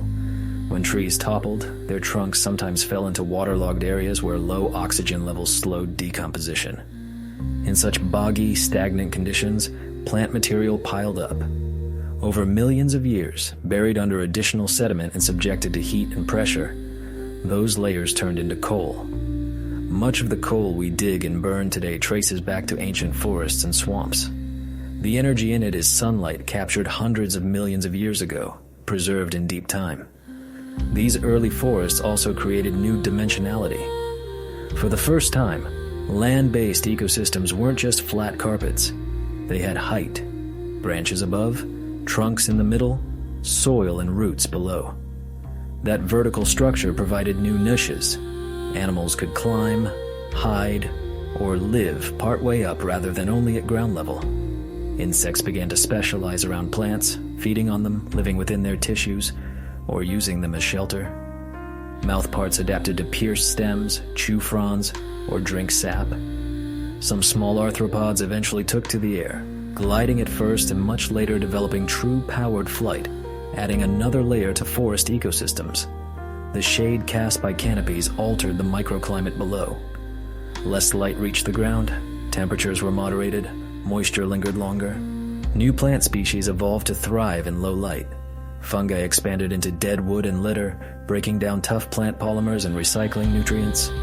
Many fungi formed mycorrhizal relationships with tree roots, extending their reach and helping them draw scarce minerals out of the ground. These underground networks linked plants in ways we're still unraveling. Despite the growing complexity, these forests remain limited by water. Lacking seeds with protective coats, their reproduction depended heavily on moist environments. Spores needed wet surfaces to germinate and for sperm to swim. As a result, forests stayed near rivers, coastlines, and other humid zones. Arid interiors remained sparsely vegetated or bare. Still, evolution was working. Some plants developed more efficient vascular systems, better at moving water to great heights. Others began evolving more protective reproductive structures.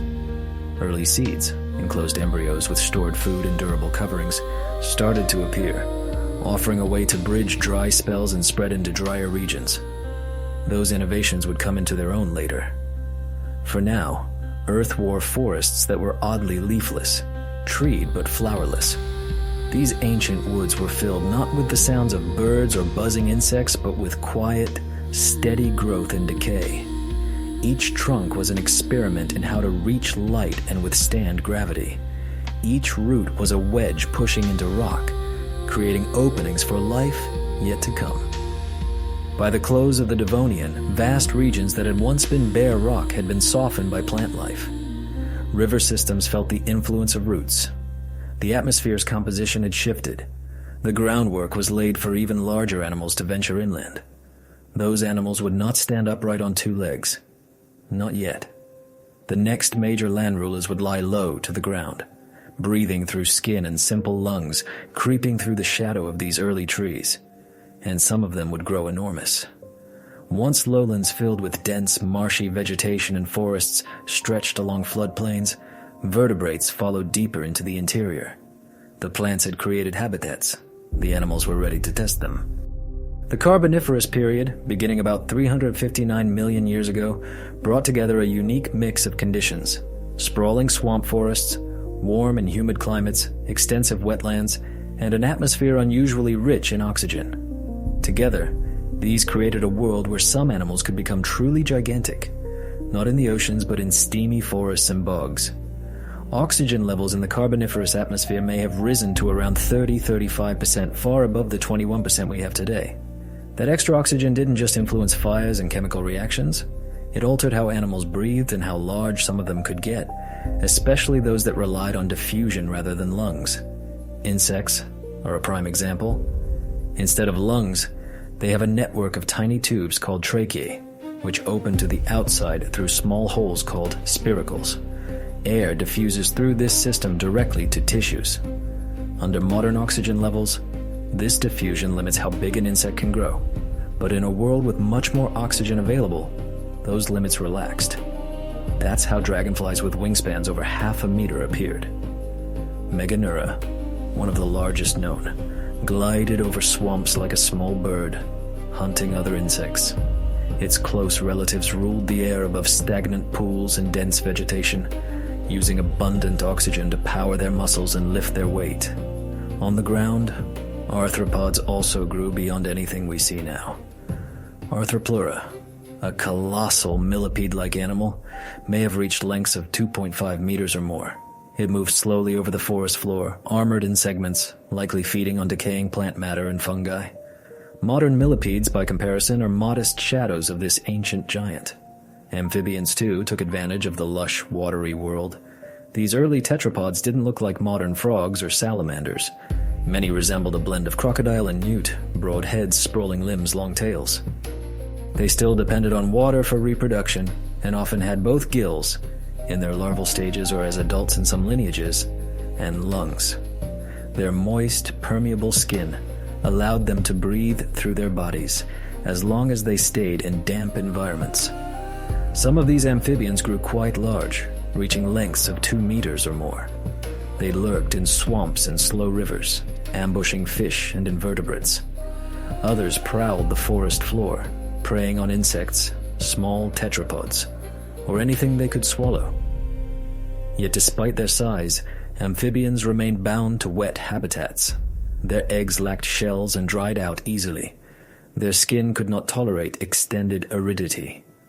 The Carboniferous landscape, with its extensive swamps and high humidity, suited them perfectly. For a time, the forests around them were dominated by towering lycophytes, seedless ferns, and horsetails. Rivers meandered through floodplains thick with vegetation. Swamps expanded and contracted as sea levels and rainfall patterns shifted. There were no large mammals to trample underbrush, no birds to pierce the canopy with song. The loudest sounds may have been the splash of something heavy entering water, the rustle of huge arthropods in leaf litter, the wing beats of giant insects at dusk. Predators in this environment weren't limited to amphibians.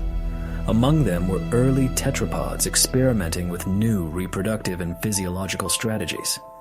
Some lineages began to shift away from the amphibian model of life. They started to develop more waterproof skin, more robust skeletons, and new ways of reproducing. The crucial breakthrough was the amniotic egg, an egg with internal membranes and eventually shells that protected the developing embryo and kept it from drying out. Amniotic eggs could be laid on land, away from open water. The first true reptiles emerged from this transition. At first, they were small, lizard-like creatures, scaly, with stronger limbs and bodies less dependent on constant moisture. Their eggs could survive on land. Their skin lost much of the permeability that tied amphibians to water. They could move further from swamps and streams into drier uplands and more seasonal environments. In the seas, evolution was progressing along its own tracks. Some fish developed heavy armor or specialized feeding strategies. Cartilaginous fishes, early relatives of sharks and rays, diversified, some moving into freshwater, others dominating coastal regions. But on land, a subtle handoff was beginning. The vast Carboniferous swamps that had nurtured gigantic arthropods and large amphibians started to contract. Toward the end of the Carboniferous, climate patterns shifted. Continental configurations and changing atmospheric chemistry led to glaciations, falling sea levels, and the drying of many swamp regions. As wetlands shrank, so did the habitats that favored large, moisture-dependent amphibians and huge arthropods. Many of these giants declined or vanished. Reptiles, by contrast, were better suited to the new conditions. Their eggs didn't have to stay in water. Their tougher skin lost less moisture. They could tolerate wider ranges of humidity and temperature. As the coal forests receded, reptiles were poised to explore the more open, varied landscapes that replaced them. At first, they were humble, small, cautious, hugging cover. They didn't instantly dominate, but they had a resilience amphibians lacked. They could travel farther between water sources, survive drier spells, and occupy habitats that amphibians couldn't. The age of swamp giants with gills and spiracles was drawing to a close. The age of reptiles, firm-footed on dry land, was beginning. Earth would not let them rise unchallenged. In the long story of life, there have been a handful of moments when the plot takes a sharp, brutal turn. Times when the diversity of life crashes, and most of what exists is swept away. 5 of these are recognized as major mass extinctions. The one that ended the dinosaurs is famous, but it isn't the worst. The worst arrived earlier.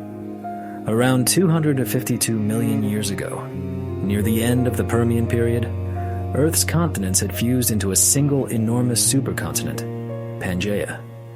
It stretched from high northern to high southern latitudes, enclosing a vast continental interior.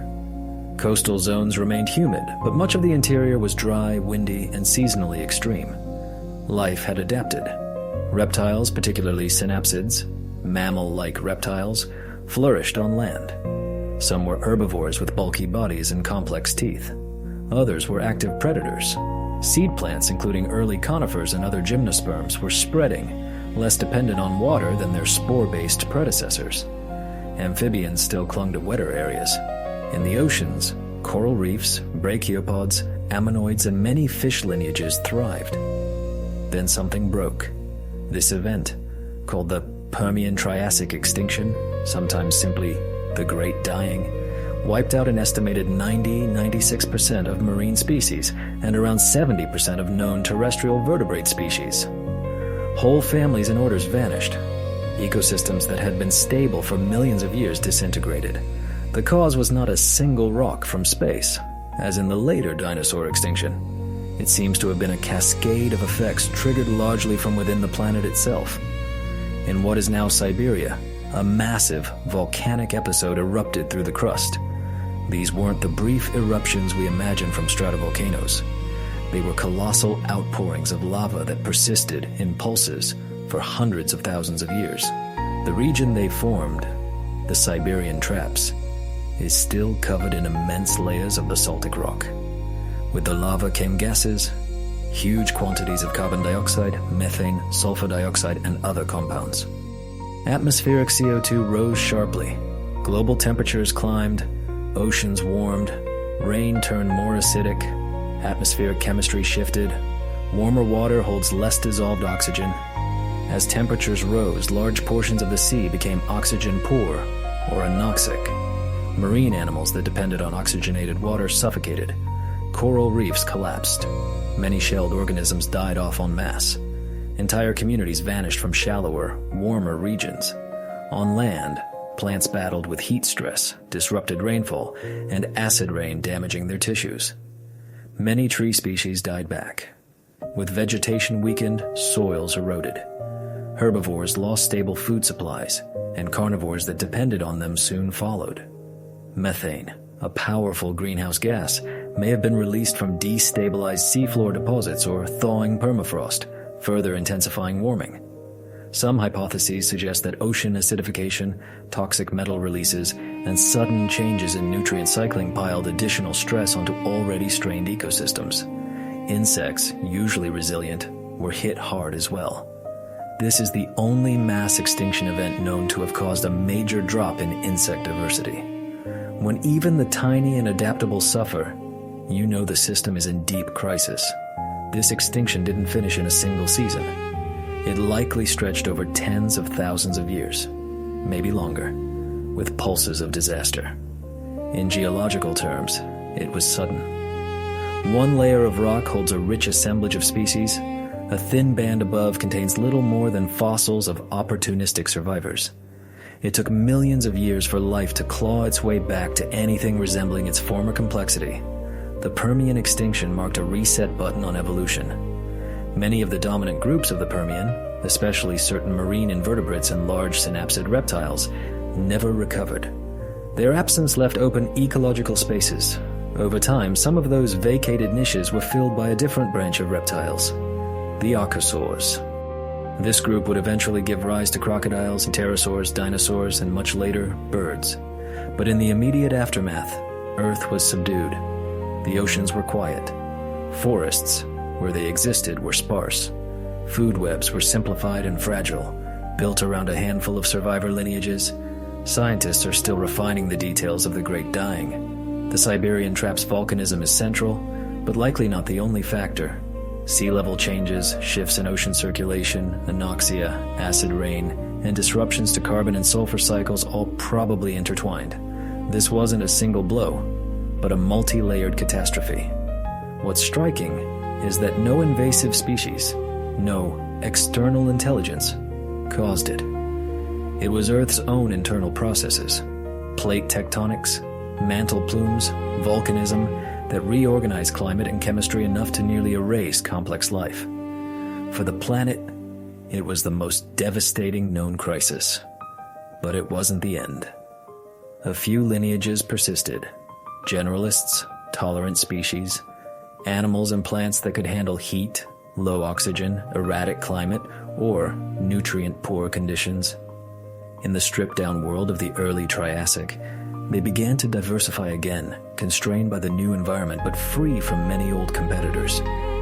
The world that grew back from that near sterilization would be hotter, drier, and dominated by different reptiles. The synapsids would fade back into smaller, more specialized lines. The archosaurs would expand, some slipping into rivers and swamps, some taking to the skies, others standing more upright and ranging across the land. In that harsh, experimental new era, dinosaurs would take their first hesitant steps. They would not begin as giants. They would not begin as rulers. But they would prove unusually suited to what the Triassic world demanded. In the wake of the Permian disaster, Earth was not peaceful. It was emptied. Ecosystems that had been intricate and resilient were reduced to simpler chains. Forests had thinned. Reefs had largely collapsed. The oceans were slow to regain their oxygen. Extinction had not only taken species, it had taken interactions. The survivors shared a few characteristics. They were hardy, flexible, able to tolerate extremes of temperature, drought, or hunger. Many were small, able to maintain populations on limited resources. Some burrowed underground or hid in refuges. Generalists, species that could eat many things and live in varied conditions, had an edge. Among the reptilian survivors were early diapsids, reptiles with 2 temporal openings in their skulls behind each eye. This skull architecture allowed for stronger jaw muscles and lighter heads. Before the Permian extinction, diapsids had lived in the shadow of larger synapsids. Afterward, they found room to grow. The early Triassic world they entered was harsher than the Permian one that came before. Pangaea still dominated, creating large interior regions far from moderating ocean influence. Summers were hot and dry. Winters could be cold. Monsoonal patterns brought intense seasonal rains in some regions and none in others. Vegetation had not fully recovered. Forests were patchy. Many landscapes were sparse, dotted with hardy, drought-tolerant plants. Reptiles, with scaly skin that limited water loss and eggs that could develop on land, had advantages over amphibians. They could push into drier niches, travel further from water sources, and withstand greater variation in humidity. Within the diapsids, one major lineage, the archosaurs, began to expand. Early archosaurs were lightly built predators with long legs and sharp teeth. They often walked on 4 limbs, but some could rear up and move bipedally for speed. Their ankles and hips were structured in ways that allowed for strong, efficient strides. They weren't yet dinosaurs or crocodiles or pterosaurs, but they were ancestors to them all. As Triassic ecosystems slowly reassembled, archosaurs diversified. Some remained terrestrial hunters. Some grew heavier and more armored, edging toward the crocodilian model. Others later evolved into the first flying reptiles. The stage was filling again, but with a different cast.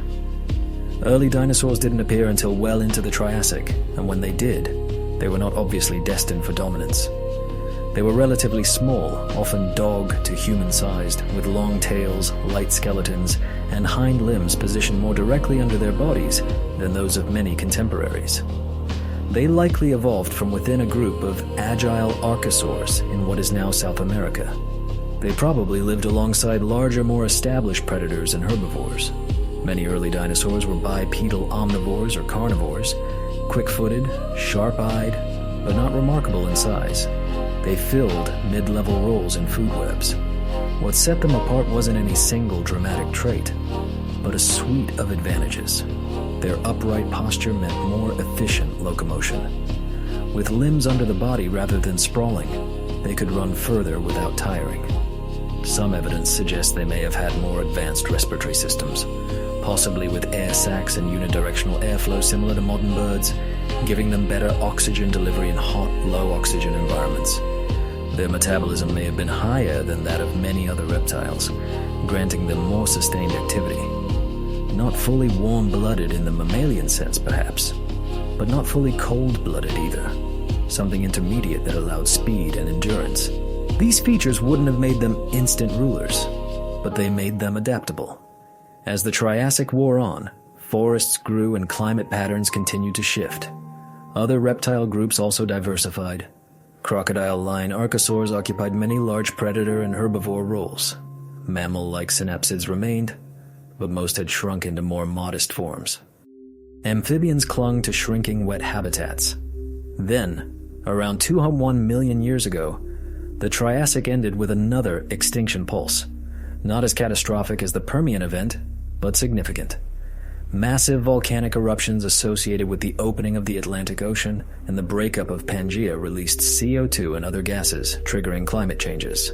Many large amphibians, certain reptile groups, and multiple synapside lineages disappeared. Dinosaurs, with their wide distribution, hardy physiology, and flexible lifestyles, weathered this storm relatively well. When the dust settled, many of their major competitors were gone. In the early Jurassic, dinosaurs began to radiate. They spread into new regions and roles, no longer confined to the edges of ecosystems. Some lineages remained small and nimble omnivores. Others grew larger, heavier, and more specialized. Theropods, the primarily carnivorous branch, refined bipedalism evolving sharper claws, stronger jaws, and increasingly sophisticated sensory systems. Sauropodomorphs, the lineage that would eventually produce the long-necked giants, began to shift towards bulk herbivory, enlarging their bodies and extending their necks to reach vegetation others could not. Ornithischians, beaked herbivores, began to experiment with armor, social behavior, and complex chewing apparatus. By the Middle Jurassic, dinosaurs were not just present.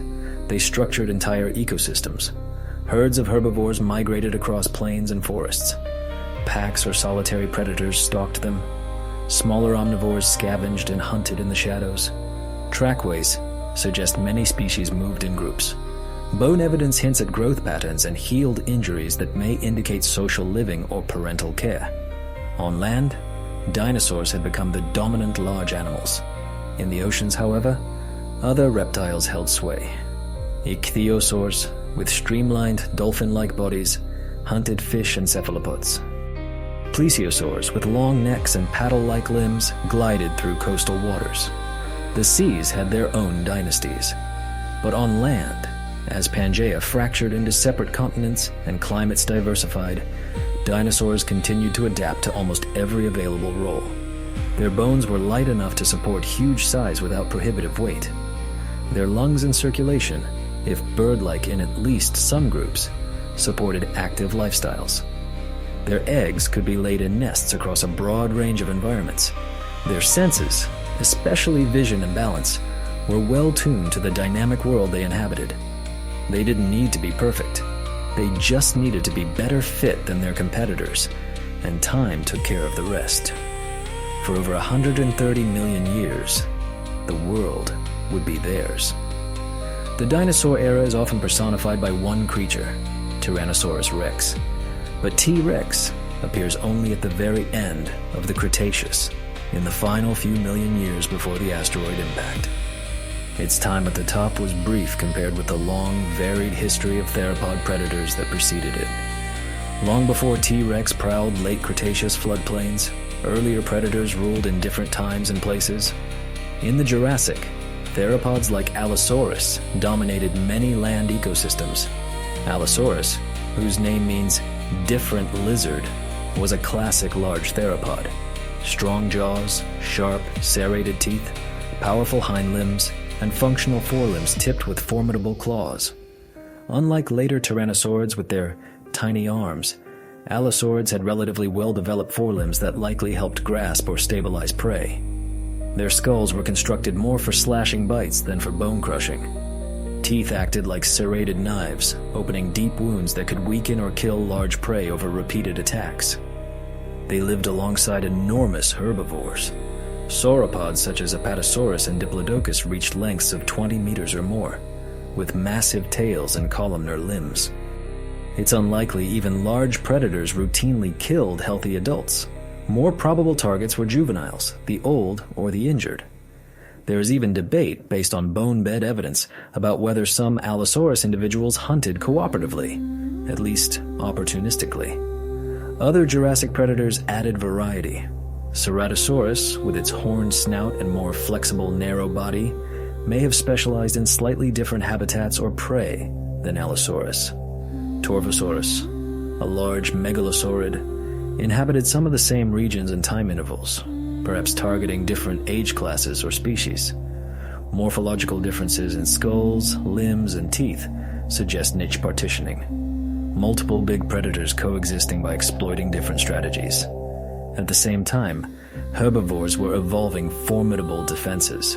Stegosaurus, with its double row of plates along its back and spiked tail, roamed these landscapes. That tail, nicknamed the Thagomizer, wasn't merely decorative. Injuries on predator fossils hint that it occasionally landed devastating blows.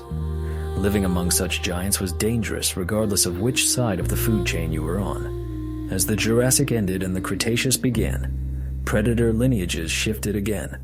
Allosaurids declined. New lineages of theropods, including Carcharodontosaurids, Abelisaurids, and eventually Tyrannosaurids, rose to prominence in various regions.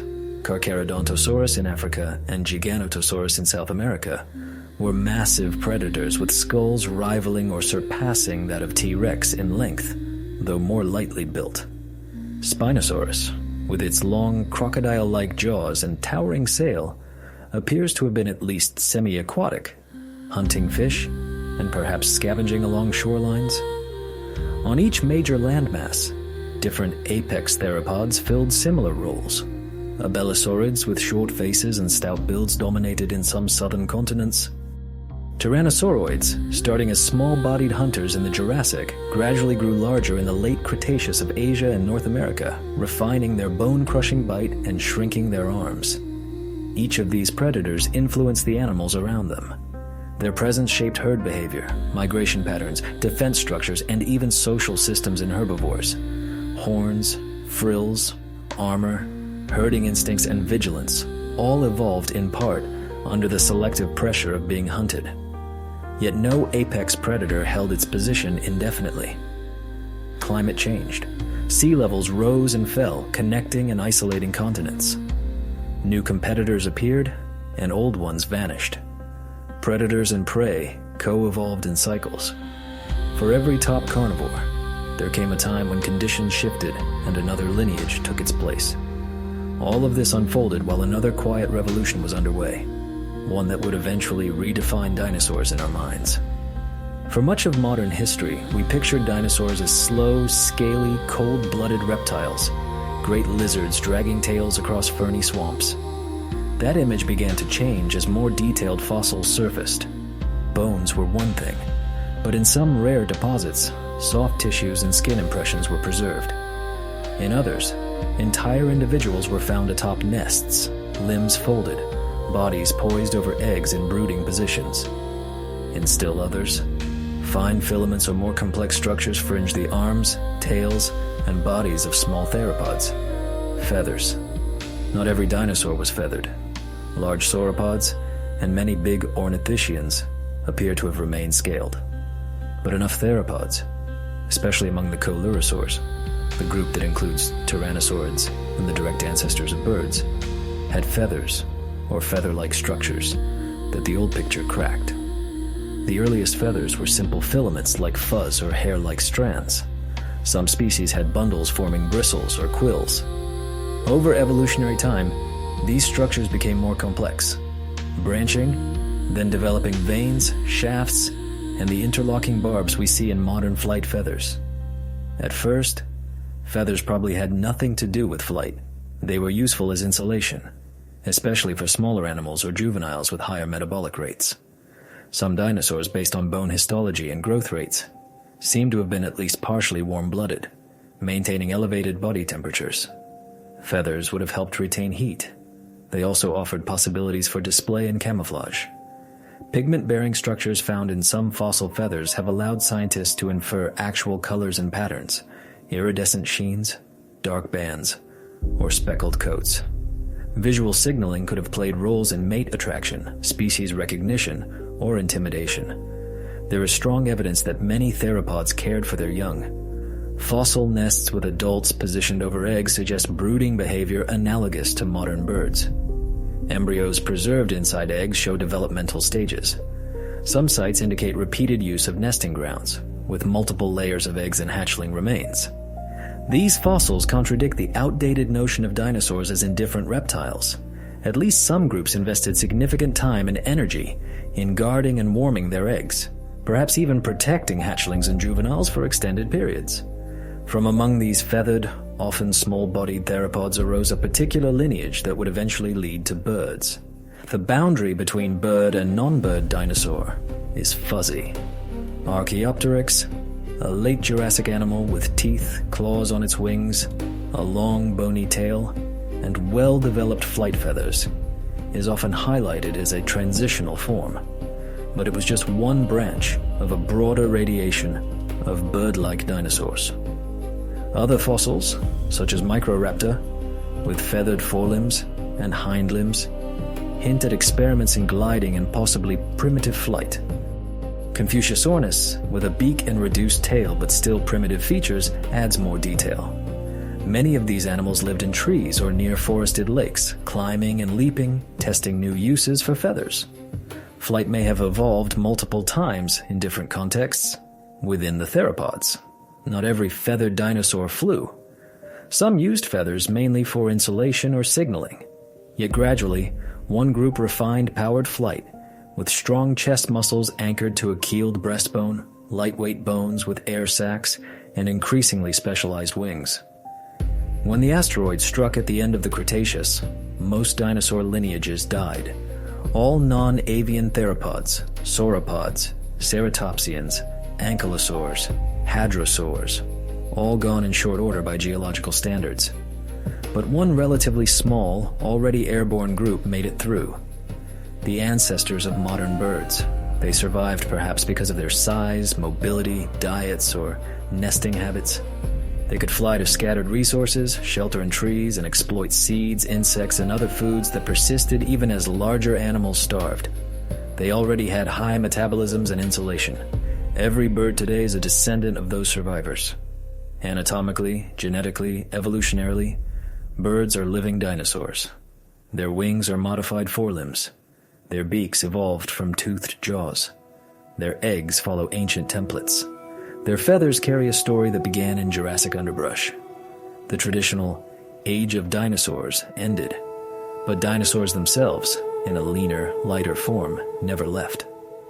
While dinosaurs towered over Mesozoic landscapes, another group of animals shared their world, mostly out of sight. They weren't trying to overthrow the giants or replace them. They were simply doing what they could within the narrow margins left to them. These were the mammals. Their story doesn't begin after the asteroid. It reaches back to the Permian when early synapsids diverged from other reptile-like animals. These mammal ancestors started with broad skulls, sprawling limbs, and simple teeth. Over time, some lineages evolved more differentiated teeth, incisors, canines, molars, and changes in jaw structure.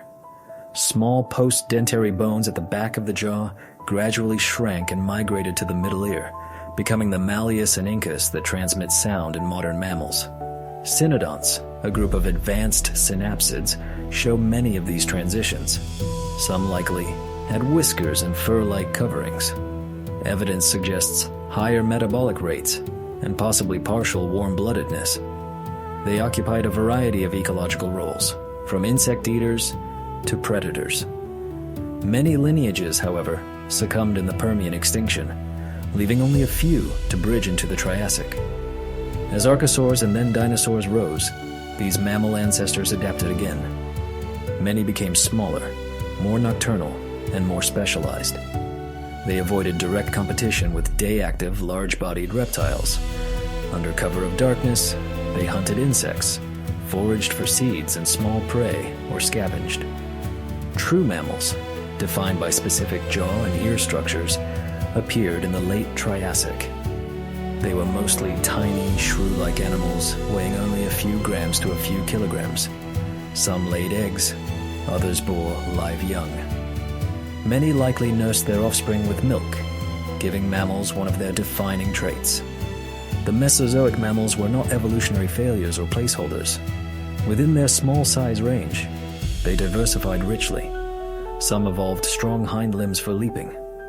Some developed gliding membranes like modern flying squirrels. Others became adept burrowers or tree climbers. A few even ventured into semi-aquatic roles. Constrained by dinosaur dominance in larger-bodied niches, mammals poured their evolutionary creativity into other dimensions. Sensory refinement, reproduction, behavior, and brain complexity. Many evolved acute hearing and smell, adaptations well-suited to nocturnal life. Enlarged brain regions for processing these senses are preserved in skull endocasts. Being mostly nocturnal had side effects that still echo today. Many mammals retain eye structures optimized for low-light conditions and a strong reliance on non-visual senses. The night of the dinosaurs left marks in mammalian nervous systems and instincts. Mammals also experimented with different reproductive strategies. While monotremes, egg-laying mammals, retained an ancient mode, other lineages moved toward live birth. Marsupials developed brief pregnancies followed by extended postnatal development in pouches. Placentals evolved more complex placentas that allowed longer gestation and more developed young at birth. These strategies favored greater parental investment in fewer offspring. Mammals increasingly relied on learned behavior, protection, and care. Their youngsters were born relatively helpless and needed time to develop. That demanded memory, social structures, and more flexible behavior. Throughout the age of dinosaurs, mammals stayed mostly small. A few reached badger size or somewhat larger, but they never approached dinosaurian bulk. The ecological ceiling imposed by giant reptiles held. Mammals adapted sideways rather than upward in scale. When the asteroid hit 66 million years ago, it devastated dinosaurs, pterosaurs, and large marine reptiles. But many small mammals made it through. Their size, burrowing habits, nocturnality, flexible diets, and reproductive strategies provided resilience. They could survive on seeds, carrion, insects, whatever the altered environment still provided. They could shelter underground or in dense vegetation during the worst phases of firestorms and darkness. As the dust settled and plants slowly recovered, mammals were still there, in burrows, nests, and hollows, nursing their young as they had for tens of millions of years. The world above them had changed. The giants were gone. The sky was quieter. The forests, for a time, were sparse or absent. Into that emptiness, mammals would expand. It began with fire and darkness. Around 66 million years ago, a city-sized asteroid slammed into Earth near what is now Mexico's Yucatan Peninsula. Traveling at tens of thousands of kilometers per hour, it struck shallow sea and vaporized rock and water. The impact excavated a crater over 150 kilometers wide, releasing energy on a scale beyond intuitive grasp. Shockwaves flattened forests and sent tsunamis racing. Ejecta, molten rock droplets and pulverized debris, shot high into the atmosphere and beyond, then rained back down across the globe, heating the air and igniting wildfires. Skies glowed. For hours, maybe days, vast regions burned. Even before the asteroid, Earth was changing. Volcanism in what is now India, the Deccan Traps, had been pouring lava and gases, including CO2, into the atmosphere for hundreds of thousands of years. Sea levels and climates were in flux, but ecosystems were still vibrant. Dinosaurs of many shapes and sizes roamed every continent. Pterosaurs shared the air with early birds. Marine reptiles and ammonites filled the seas. Flowering plants were flourishing. Mammals were diverse but small. The impact accelerated and compounded existing stresses. Soot and dust from fires and ejecta veiled the atmosphere, blocking sunlight. Photosynthesis faltered or stopped. On land, plants withered. In the ocean, phytoplankton populations crashed. Food webs that depended on continuous primary production began to fail, especially for larger animals. The fossil record tells the outcome. Non-avian dinosaurs vanish abruptly above a thin layer of rock enriched in iridium, a metal more common in meteorites than in Earth's crust. Pterosaurs disappear. Marine reptiles like mosasaurs and plesiosaurs are gone. Ammonites, survivors of previous extinctions, finally perish. Many plant species die out. Large animals on land fare poorly overall. Yet some creatures survived. Crocodilians, with their semi-aquatic habits and ability to go long periods without food, hung on. Turtles persisted. Frogs and many small lizards made it through. In the oceans, some fish and deep-sea communities weathered the changes better than surface dwellers. Birds, descendants of certain theropod dinosaurs, survived as a subset, small, beaked, probably ground or tree-dwelling species. Mammals, too, endured. Their small sizes meant smaller food requirements. Many were burrowers or could hide in leaf litter or crevices, protected from fire and initial blast effects. They were already adapted to low-light environments. They could consume a wide range of foods, from seeds to insects to carrion. Their ability to nurse their young allowed them to raise offspring even when external food was scarce. After the fires burned out and the dust eventually fell, the world did not instantly heal. For a long while, forests were sparse or absent in many places. Grasslands as we know them did not yet exist. Ecosystems were simplified. Diversity was low, but conditions were no longer hostile to recovery. With large dinosaurs gone, many ecological roles were empty. There were no multi-ton herbivores stripping foliage, no giant carnivores stalking them. A whole layer of the food web had been removed. Into that gap, survivors expanded. The early Paleocene landscape was one of modest, scrappy mammals. There were no elephants or deer yet. Instead, small generalized mammals proliferated. Insect eaters, seed foragers, omnivores. They were the ecological equivalents of rats, shrews, and opossums. Some retained ancient features like egg-laying. Others were advancing placental or marsupial strategies. Their advantage was not size, but flexibility. They could exploit new plant growth as forests regrew. They could follow pockets of resources. They could reproduce quickly, allowing evolution to experiment. Within a few million years, mammals radiated into diverse forms. Some became dedicated tree dwellers, evolving grasping hands and feet, longer tails for balance, and forward-facing eyes. These would pave the way for primates. Others grew larger and bulkier, filling herbivore roles. Still others specialized as predators, evolving stronger jaws, sharper teeth, and better speed or stealth. Oddities bloomed. On some continents, giant flightless predatory birds took apex positions, stalking plains. In South America and elsewhere, strange hoofed mammals with mixed traits, not quite like any modern ungulate, browsed and grazed. In the seas, some land mammals moved back into the water. Early cetaceans still had legs, paddling in rivers and along coasts before gradually losing their hind limbs and becoming fully aquatic whales and dolphins. In Australia and South America, marsupials and other lineages isolated from placental competition evolved their own versions of many roles: marsupial wolves, lions, and moles, converging on shapes and lifestyles seen in placental mammals elsewhere. The Eocene, starting around 56 million years ago, was a warm, greenhouse world. Tropical and subtropical forests extended toward the poles. Mammals took advantage. Bats appeared, taking to the air with membranous wings. Early horses, dog-sized and multi-toed, browsed in dense forests. Elephant ancestors barely larger than pigs began experimenting with trunk-like snouts. Later, as global climates cooled in the Oligocene, forests retreated in many regions, giving way to more open woodlands and eventually grasslands. Mammals adapted again. Limbs grew longer for efficient running. Teeth evolved higher crowns to cope with abrasive grasses and grit. Grazers and cursorial predators, fast-running hunters, emerged. In the Miocene, grasslands expanded dramatically on several continents. Herds of grazing mammals grew larger. Elephants diversified. Camels, antelopes, and horses spread. Cats, including saber-tooths, refined their killing techniques. Dogs evolved into effective pack hunters.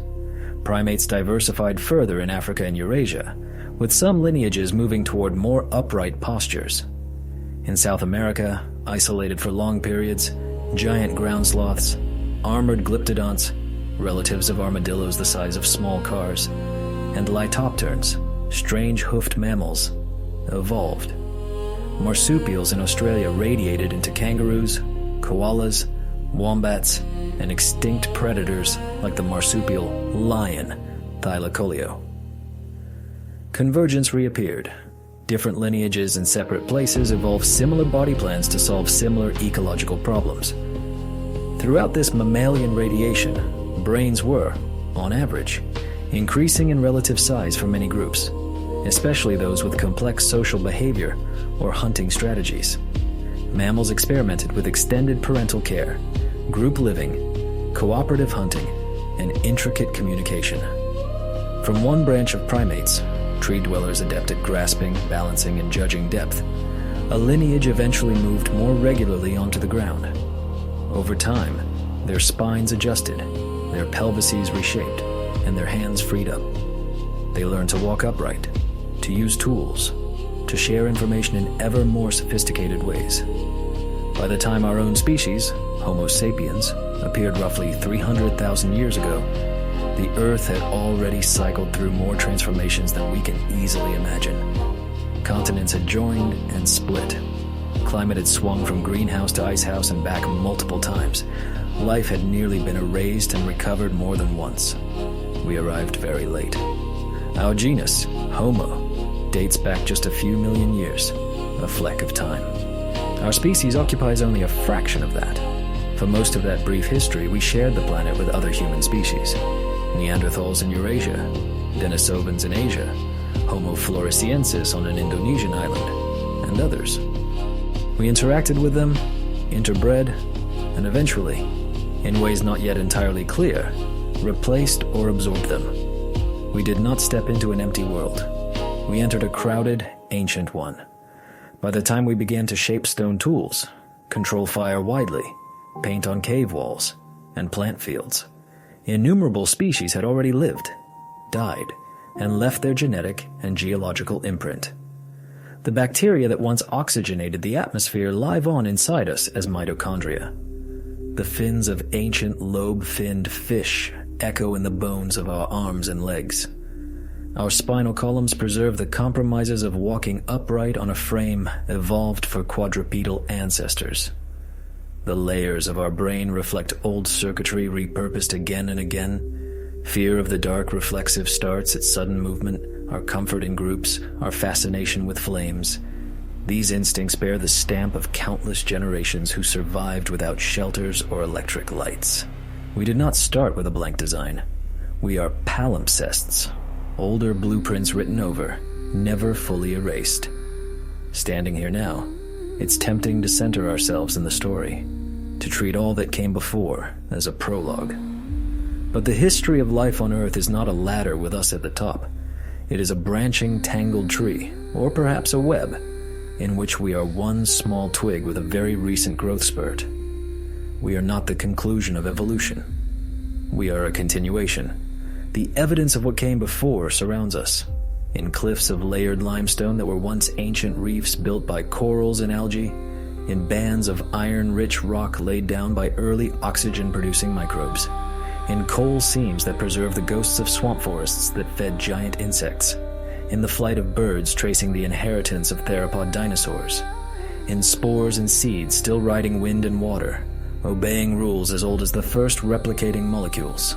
Life is old, older than bones, older than shells, older than eyes. Long before there were humans, or dinosaurs, or trees, or jellyfish, there were self-copying patterns in shallow pools, learning how not to fall apart. We are what they left behind. Not their endpoint, just their latest variation. If you followed this far, you've traveled from molten rock to molecules, from microbes to mats, from soft-bodied experiments to armored runners, from forests without leaves to insects with wings, from swamp giants to feathered hunters, from shrew-sized night creatures to apes who map the stars. This isn't a story with a moral or a finish line. It's an ongoing process, mostly indifferent, occasionally beautiful, always intricate. We didn't begin it. We won't be the ones to finish it, but we are in it, stitched through with its history in every cell we carry. For now, on this spinning planet with its deep, layered past, maybe that's enough. See you next time.